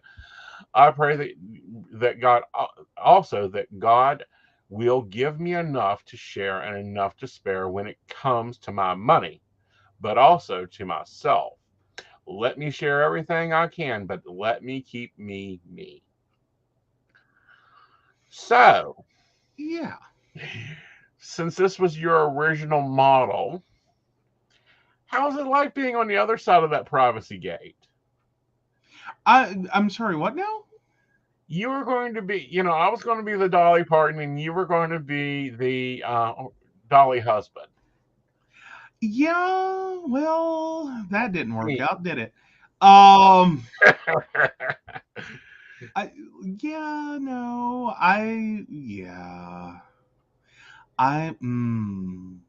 don't know. I kind of miss being behind the curtain, honestly. Okay. I'm just I don't know.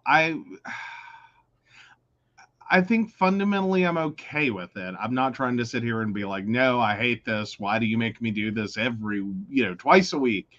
I'm not there. I think it was in the beginning. At the very, very beginning, I was like,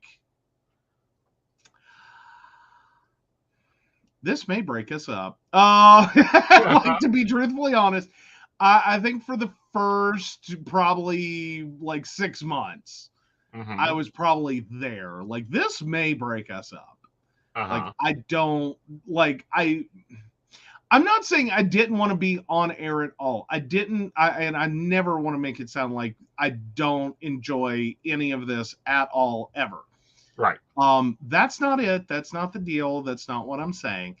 I know, especially in the beginning, there was a moment of like, I did not sign up for this. This was not what I intended when I said, well, I could come on for, like a couple of shows. Yeah, this is back when it was by phone. Yeah. Yeah. Yeah. And you didn't do live events with me. You didn't drive me to my classes. I think you didn't drive me to anything until well, but even like the drive you to events, I'm cool with that. Yeah. Like, I'll go work an event. Like, I don't like, it's sort of like that moment where I was good until, because we were talking about this in your Tarot 101 the other this weekend. And it was like that first person who was like, so you're going to be the one doing my tarot reading. And I'm like, oh, that's funny. No, I'm just the front person. She's like, no, you misunderstood. You are doing my tarot reading. And I'm like, no, like, that's not what I do. Like, one, I couldn't even, because this has been a few years back, of course, but I'm just saying they're like, I don't, like, I can shuffle cards and I can lay them out, like, I can't even begin to tell you anything more than what's literally on the card. Like, and like, I don't know how many suits there are. I know nothing. Okay. Yeah, you hadn't taken my Tarot 101 class. Right. But like, I'm having a whole moment there of like, I can't even begin to give you a reading because I'm illiterate at this. Okay. There's no way I could do your tarot reading. Like, what part of this do you not understand? Like, this isn't just I'm unwilling to do it. This is I am incapable of doing it. And furthermore, no. Well, so, since this is Dolly being interviewed, we'll ask my version of Carl Dean. What are 5 benefits to being Mr. Knight? Oh, God, there's benefits? No one gave me the benefits package. Yeah, I will run you over. There's you were 2 benefits? rooms away from me. Well, I mean, Brenda and cheesecake. There's that one. That was a lovely benefit. Like, that's A1 in my book. Like, I don't even know what to put after that one. Because there was cheesecake. I mean, who gets mad? But no. So yeah, there is a lot of travel, and I do like going other places. So I was down for that from the beginning. Like, I will gladly live out of a suitcase. I don't have a problem with that. Like, I was kind of pre-built for that. Side note, like, I don't think in my childhood, other than my hometown occasionally, did I ever spend my summer in the same place twice. Right. Because Dad was working on the road. Once I was out of school, we loaded up into suitcases. Mom and I did, and joined him wherever he was at. And so, like, I was used to that part. Like, I can live out of a suitcase. So I'm very much down with that. Meeting a lot of different people. That's been really interesting. And I think probably did more for, like, getting really, really comfortable with the community itself. Than I may have been in the beginning. Like, I wasn't uncomfortable. Like, I used, like, college was a fun period. Like, I realized some things now that I didn't really catch on to then. Like, I've always been cool with, like, the emo goth crowd. I have always been friends with, like, Wiccans and pagans and thought they were pretty awesome. But I never really, like, paid attention. Like, now I can look back and go, oh yeah. Like, I've never had, like, heteronormative, gender binary, like, totally, like, vanilla friends ever. Well, honey, and when you get them, you corrupt them. Okay, we're not bringing up the GCP. We just don't talk about the GCP.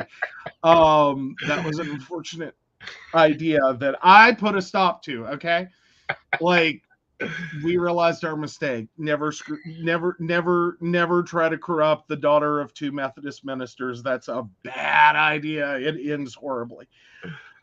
Anywho, moving away from that quickly. It did. It ended bad. Yeah, 2 more. So 2 more.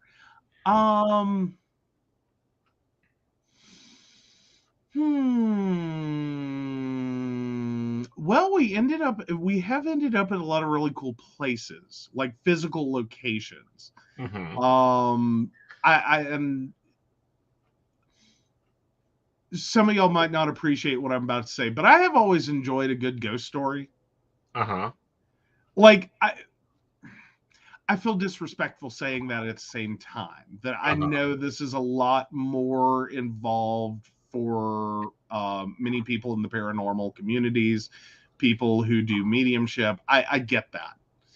I really do, and I don't mean to like throw off there, but I have always loved a good ghost story. Okay. And a lot of the places we've been, whether you find it to be just a really good ghost story, or it is a paranormal phenomenon and a interaction with spirits that are still there. I think a lot of these places, it's a good visit no matter what you're there for. Like, if you're there for entertainment, it's a good event. Mm-hmm. If you're there for, more than that, it's also a good event. Yeah. It's also a good venue. It's also a good place to be at. That, like, I get really into older architecture and older buildings, and on a different level. Like, I it's a weird sentence, but so you're going to have fun at Trans Allegheny? Oh, I'm gonna have a blast. Okay. Like, I can totally get down with that. I'm like, here's my atheist thing popping up though, is like, I really struggle to believe that, all of these things are occurring, that all of these things are happening. I am your resident skeptic. Yes. But I can still enjoy, and like, some things I don't like. Trans Allegheny, doesn't even need a ghost story attached. Like, just, you could forget that whole part. The things that literally happened at that building are in and of themselves enough. Okay. Like, you know what I mean? Like, here's what I equate it to, is like, you watch programs like,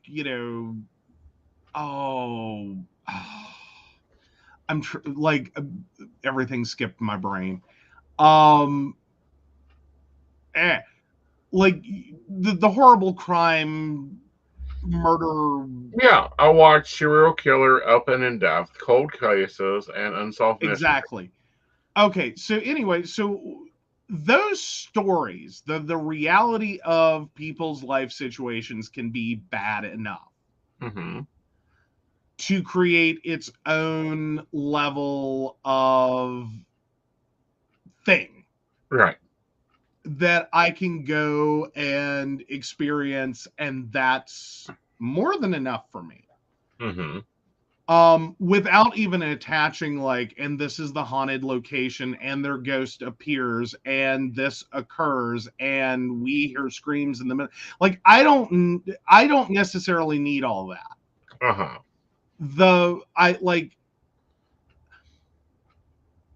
And then I have to go with, like, adding on this little thing of, like, independent of how one would normally use the words in like, more so your community or the paranormal community, like any of the communities that would typically use the words, I do feel like buildings have a certain feeling, energy, personality. Not like like, some buildings are just creepy. Some buildings are just scary. Some buildings are just built wrong. You know what I mean? Like, they like, something went weird in this architecture. I can have that experience as well. Like, Trans Allegheny is like this beautiful, horrible thing to me. Just architecturally. Right. So now I have it on film that you're going to go do the overnight with me there. Cool. Oh yeah, I'll go do that. I have no problem with that. We've done the 5 benefits. What are 5? Did I hit all 5? You hit all 5. Okay, cool. What about the 5 drawbacks to being Mr. Knight? Oh, well, there's you.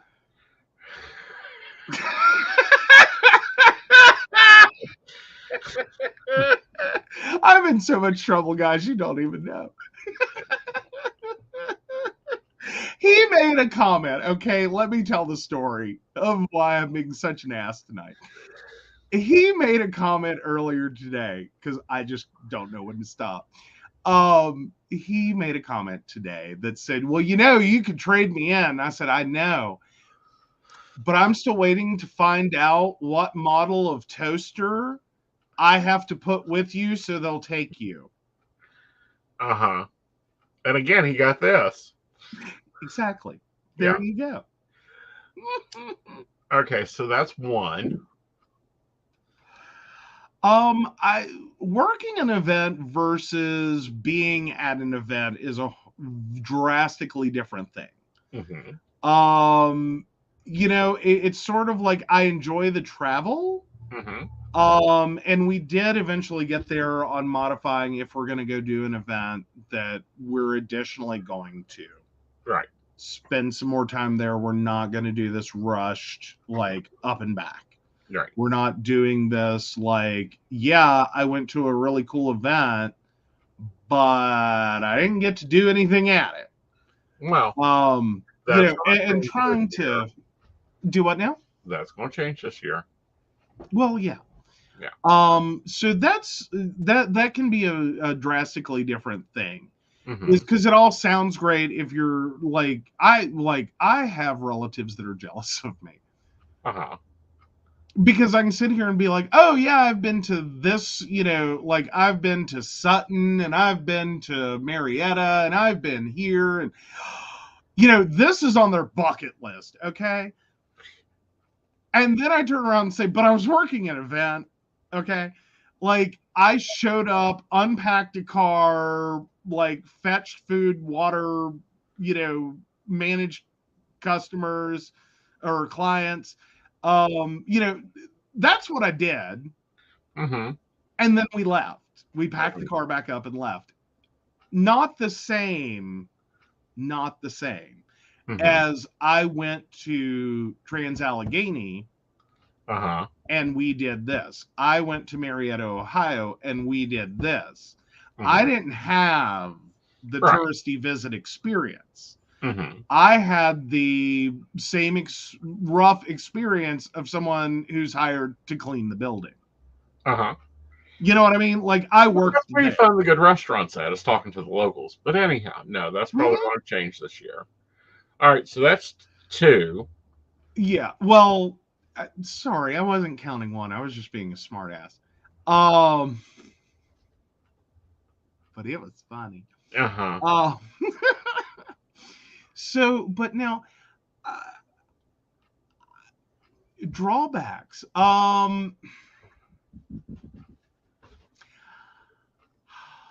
I will say that I've now seen too many people of Walmart because I can tell you where a Walmart is at every flipping location we have been to. I can also tell you at least 3 on the way. Uh-huh. Like I can navigate if you mapped out all the places that we have been for him professionally, I can literally hop you from one Walmart to the next to get there. Mm-hmm. Like that. And Waffle House. Don't forget Waffle House. Waffle House, Omelet Shop, Omelet Spot, IHOP. What about your offices? I get more business done at an IHOP than I'll ever will anywhere else. Ooh, Just in Time is apparently awesome near Trans-Allegheny. Awesome. Ooh, excellent. But no, we're going to travel a little more. We're going to vlog a little more. I don't know about events. I don't know if I'm up to doing events anymore. I don't know. It's kind of like a young man's game at this point for some things. Well, and I think some of what's happening is you may be changing how you do events, that they may not be quite the same. Right. But now, as far as other drawbacks, so yeah, it like it's a little weird knowing all the like random support places like Walmart and places to eat and finding gas stations and having a favorite gas station near a thing. Mm-hmm. That like it's just one of those things. It's just it's like random things that sit in my head, and it's like why.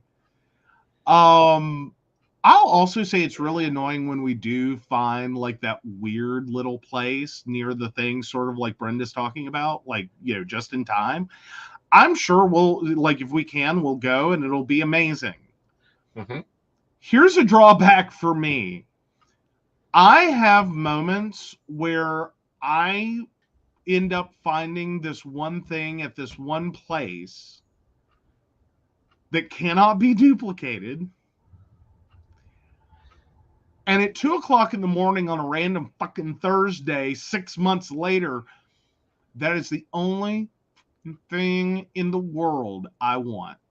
I don't want anything else. I don't want something like it. I don't want, I want that item that we had at that place that's like 300 miles from us. That one time. That's a drawback for me because that's something that will drive me crazy. It's like the itch you just cannot scratch.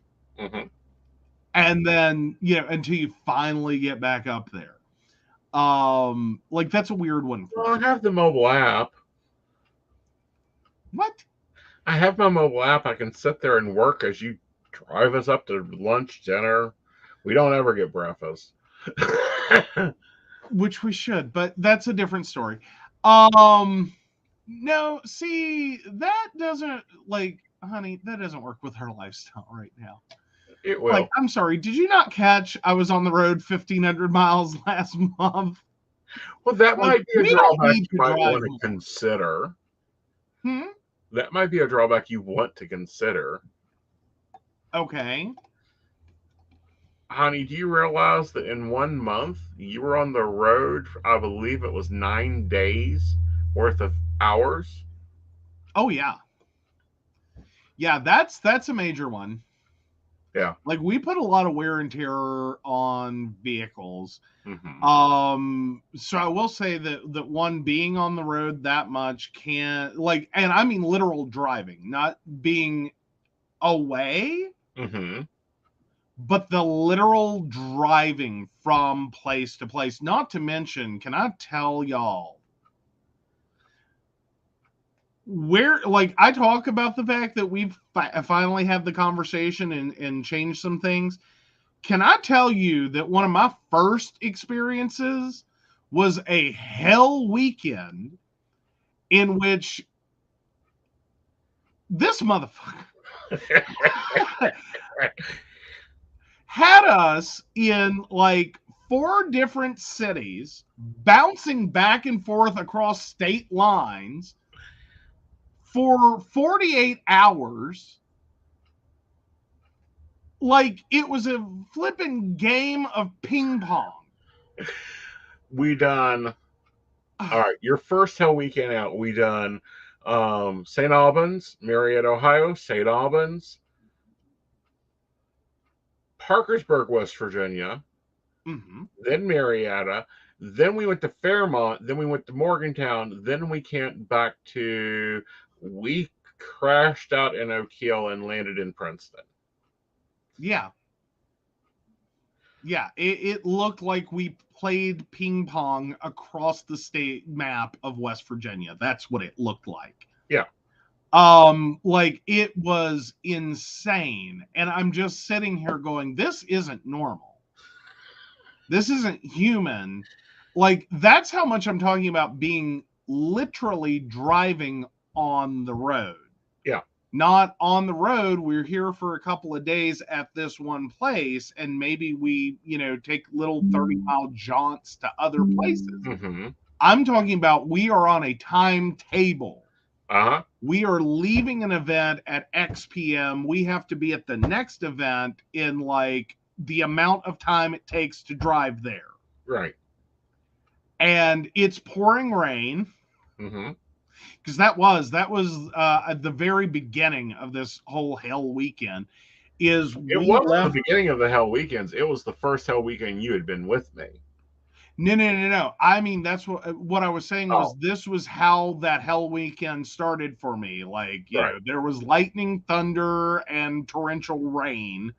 I am not joking. I am not exaggerating. There was thunder, lightning, and torrential rain. And we had exactly enough time, if you plug it into Google Maps, to leave event 1 to get to event 2. That's what we had. Yeah. And it is horrendous thunder, lightning, and torrential rain. I can't see where I'm going and trying to keep at least 65 miles per hour. Yeah, that's a drawback. Yeah, that was 7 cities in 3 days. Yeah. There was one day I done 3 events, guys. So yeah, the like he calmed down a lot. Yeah. Because I think that first weekend was like, no, we're not doing that. Ever again. Like, that is too much for anyone. Like, I get, like, yeah, if you had, someone to just drive you to these events and do that, that would be great. But see, I'm not Uber. Like, I enjoy driving. I like driving. I will drive. I drive a lot. Unless it's in cities. No, I will drive in cities. You hate when I drive in cities because it does take slow and you don't keep up with traffic. Here's the thing. My driving adjusts to a location. I just have to be there long enough to get back in the habit of driving there. Like, please keep in mind, I drove through, Greensboro, Raleigh, Durham, and hell, I even made it through without getting permanently lost, Atlanta, Georgia. Atlanta's not hard. It's 2 circles. Yeah, well, but there's a lot of fucking peach trees, okay? Like, it's really easy. Peachtree Lane, Peachtree Street, Peachtree. Like, there's a lot. Again, Atlanta's not hard. The 3 cities I hate driving in is New York. I will not drive in New York. You can call me a cab. I will have car service. I don't think anyone's prepared. I don't think New Yorkers should drive in New York, okay? I will not drive in DC. Call me a car service. I have driven in DC. I have driven in DC. I will not do it again. But now I will say that it was that exact experience I never want to create. One, driving was sprung on me in someone else's car. During rush hour. Without prerequisite information. Right. That, like, you see the speed limit sign, now pretend it's not there. Right. Because everyone else does. Right. And floor it. In LA. I will not drive in LA. You can call me a limo. Ooh, Brenda, DC, wrong exit, very bad area, 2 a.m. stopping for directions. Yeah. Yeah. But I don't see anyone messing with Brenda in DC. They'll think that she's a senator and run. Oh no, but even DC, like, once I finally got the prerequisite information I should have gotten before I got behind the wheel. Yeah, I was fine with DC even. Yeah, like, and God knows, like, trying to make sense of the Raleigh Belt line while you're on it. That's a moment. It's a beltway. It goes in a circle. If you miss the exit, keep going around. You'll forget it eventually. Yeah, there's that. But then there's also, does anyone know or understand the inner loop versus the outer loop versus they tried to make it east and west, but that doesn't work either because it's a circle. It goes east and west. No matter which direction you're on. But no, that was like, yeah, the Raleigh Beltway needs better. See, I didn't mind driving in Seattle. Seattle was nice. When I went out with Mary, it was a gorgeous little town. I'd love to live in that small little place. There you go. I would say the worst driving that I have ever done, and this may shock some people. There are segments of I-40, but before, like, if you're headed east, before you get to, like, Greensboro. Yeah. That can be a really annoying road. Not because of the traffic, no. It's just the fact that, like, you could fall asleep and wake up. and have not hit anything. Right. 70 miles an hour in a straight line. Just don't wiggle the steering wheel. Mm-hmm. Forever. Mm-hmm. Like just. This is why we don't drive across country currently. Well, it'll knock you out though. Like that like you can be on that road for a good solid hour and you don't really move the steering wheel. Right. You just press the gas down and like zombie. It'll kill you. Greensboro, the main road cutting through a golf course was weird. Oh, there's a place in Princeton near Princeton that you would love. The weirdest one for me is driving wise is Norfolk, Virginia, and the tunnel. It looks like you're driving into the ocean, and then you drive under the ocean. No, I find those really cool. Okay, that was the weird one for me. Okay, now, but have you been to it's down around Charleston, South Carolina. There's like a ginormous bridge. Uh-huh. That I did not drive on that. That was my friend Sherry driving.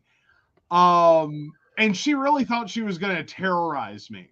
Uh-huh. Because this bridge looks like you're just driving off or like you're going to go Dukes of Hazzard. Mm-hmm. Didn't terrorize me. I was all down for it because you just shoot up like just hard as you can go up this bridge, and then all of a sudden it like boop right back down. Mm-hmm. She was trying to get revenge on me because I took her to Pilot Mountain. Went all the way up. Yeah. That's okay. When she comes up, we'll take her over to the National Gorge. Oh, yeah. Yeah. That'll be fun. Yeah. Well, I've terrorized a few friends with West Virginia and like different places with altitude. Because like now, if you're coming into West Virginia, what no one warns you about is if you are on 77 North, you are going to go as you go through Virginia towards West Virginia and into West Virginia, you will go through two tunnels. The first one isn't so bad. The second one, if you did not grow up with mountains, if you're not familiar with mountains, that second tunnel makes people scream when they come out of it because it looks for a split second like you're going to get Thelma and Louise it. Just like you're going to come out of this tunnel and die.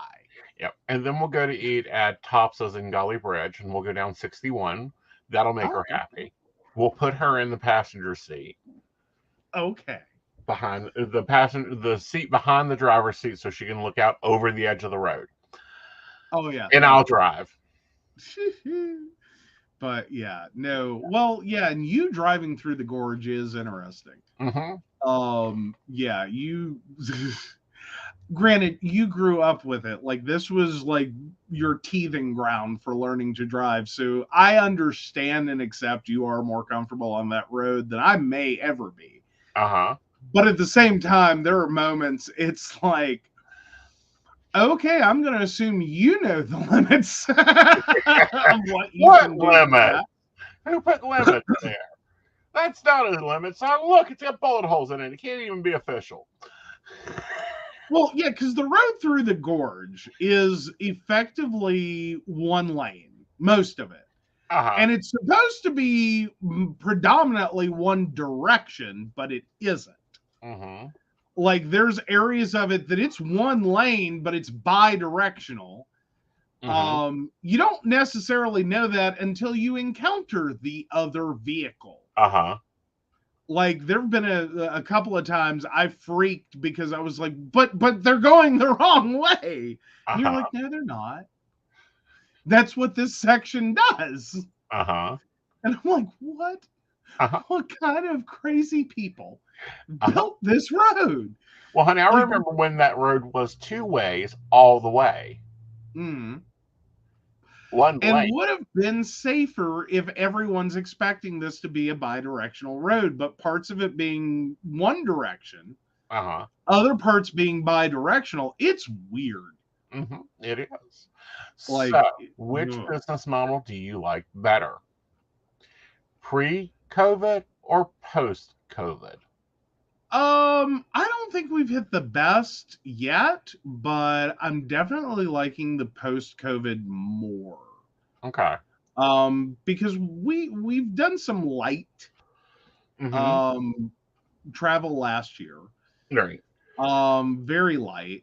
And it was, we did finally come to that agreement of we are not doing this one day up, down, hit 3 locations kind of concept. We're doing and for me, I appreciate that more. Like, one, it helps with the driving because, like, holy crap. But 2, I think it also helps you to do better.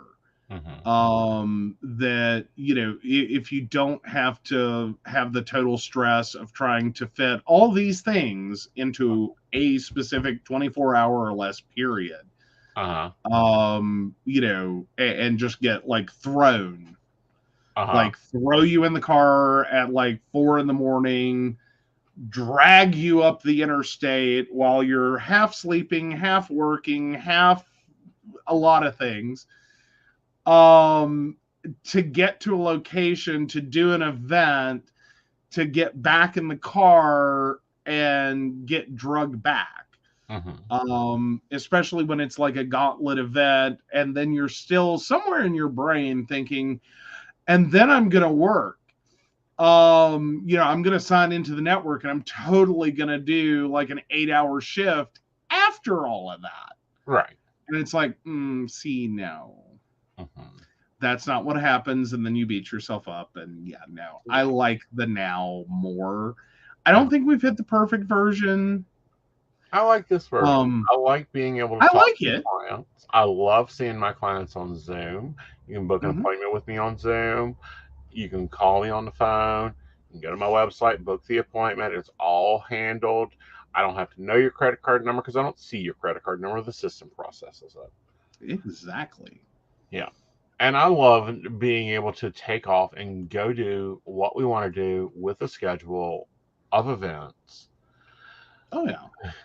Which, guys, there will probably be all right, I've had it planner video coming up. My planner system down.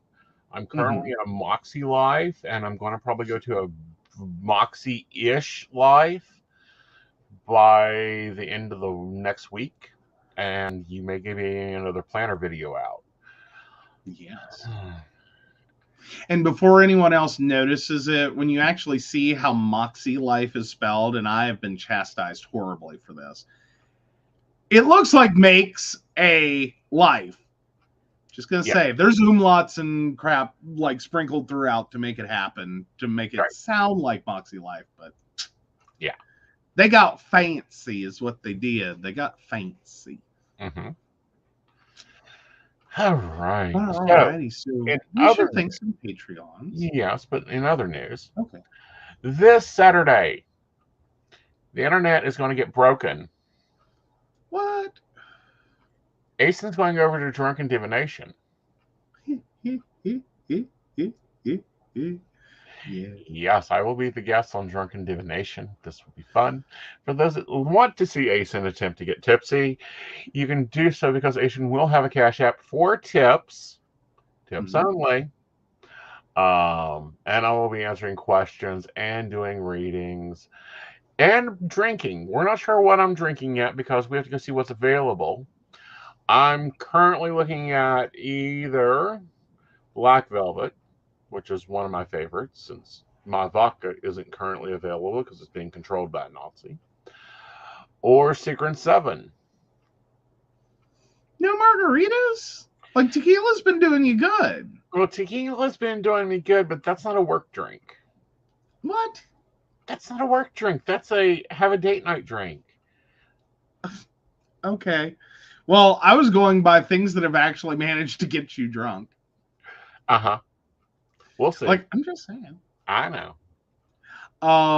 But yeah, no, so that should be exciting. And I think the more exciting part is how are you going to handle it if you do get drunk and there is neither a stage nor a bar for you to dance on. I don't know. We'll figure that out. Okay, because if you jump up on the desk. Oh, please. This desk can hold me. Okay. I just want a sticky on your monitor that says you're not getting tips for stripping. Okay. Just so you keep up with that. That, you know, it's not that kind of live stream. Like, you can find that on our... No. No. I mean, no, we are not. We are not. No, I would love to put a pole in my office. He will not let me put a pole in my office. Honey, there ain't enough room. Therapist will make sure there's not a pole in my office. No, see, here's the thing. There ain't enough room to swing a cat, let alone him, in that office. True. Like him, like if we centrally mount a pole in his office, one, it would be behind him on every show. And two, he would take out like walls. Actually, it would be in front of the Buddha because that's the only support that could handle it. And that's the 6x6. Yeah. Yeah. That's what I'm saying. Like, no, there will be no pole put up in his office. Like, no. Not only that, but I really love my massage therapist. He's amazing. He will just laugh hysterically if you decide to dance on a pole and collect the money for your daily massage therapy. Just for one event. For one event. Like, you will be in massage therapy for months at this point. I need to work on my flexibility. Yeah. On behalf of your massage therapist, I say that is not what he meant. That is not what he meant.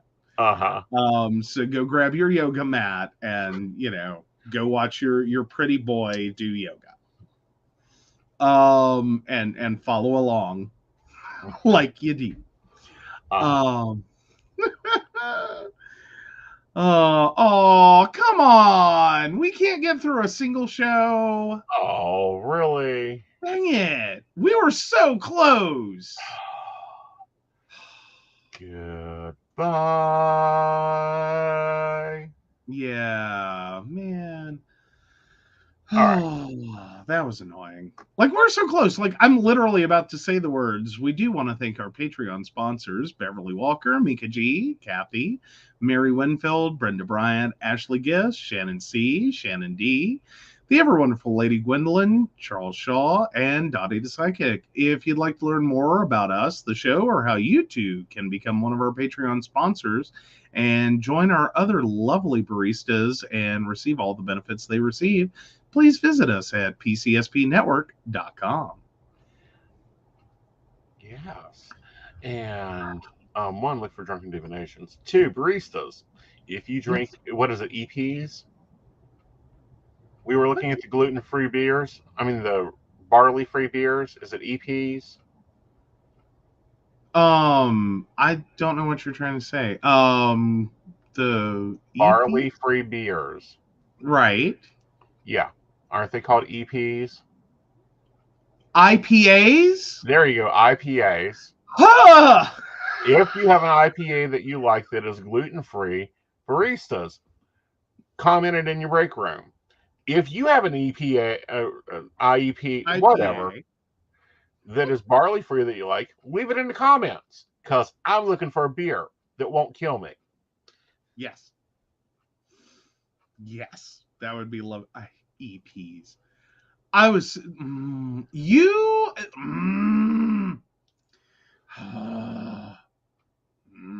let's add one more to that drawback list. Can I tell y'all what he did to me? Because I didn't post it on Facebook. I was gonna, and I shoulda, apparently. We were this morning. What did? Yeah, this morning. You were saying something and you kept calling it a TBA, and I was just looking at you like to be announced. And then finally I got what he meant, and it was TBE, to be expected. I was like, you really got to learn that one is TBE, not TBA, because otherwise I'm totally lost. Like, what? Oh, I'm joking around. It's funny. It really is. Like, you do things with words that are hilarious. I do. I have my own vocabulary. You do. It is like a foreign language. It is not a foreign language. Although I have found that apparently YouTube thinks that I can read Russian. What? Apparently YouTube thinks I can read Russian. What do you mean YouTube thinks you can read Russian? Well, right, because you are stuck on a video series that is just like very heavily Russian language. Yeah. As in, like, all the on-screen stuff is in Russian. All the actual spoken material is in English. It's very weird. It's not dubbed. Yeah. It's very, like, I don't know what this series is thinking. But, yeah, it's very weird. But, yeah, it's a whole, like, like, his YouTube gets trapped on things that it apparently thinks he needs to know. And, like, the previous one was he needed to know all about Islam in depth. Or, no, well, not Islam per se, mosques. He needed to know the entire history of mosques. Yeah, and women's rights in Islam and women's perception in Islam. It was very interesting for a minute. Yeah, the first time. Yeah. Even the second, like somewhere around the 40th, it was like, oh, come on, YouTube. But no, now it's really, really attached to the idea that you need to know all about the Russian ruling class over many, many centuries. Yes. I still think Catherine the Great was the best ruler that Russia ever had. All right, guys, with that, we're going to close out. We'll see you on Friday. Bye, y'all.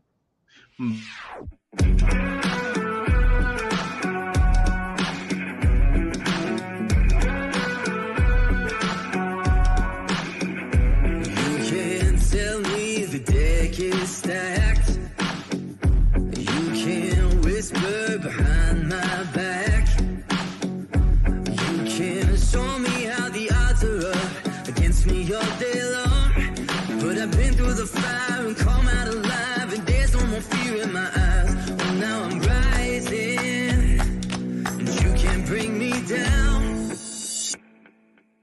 You can't stop me now.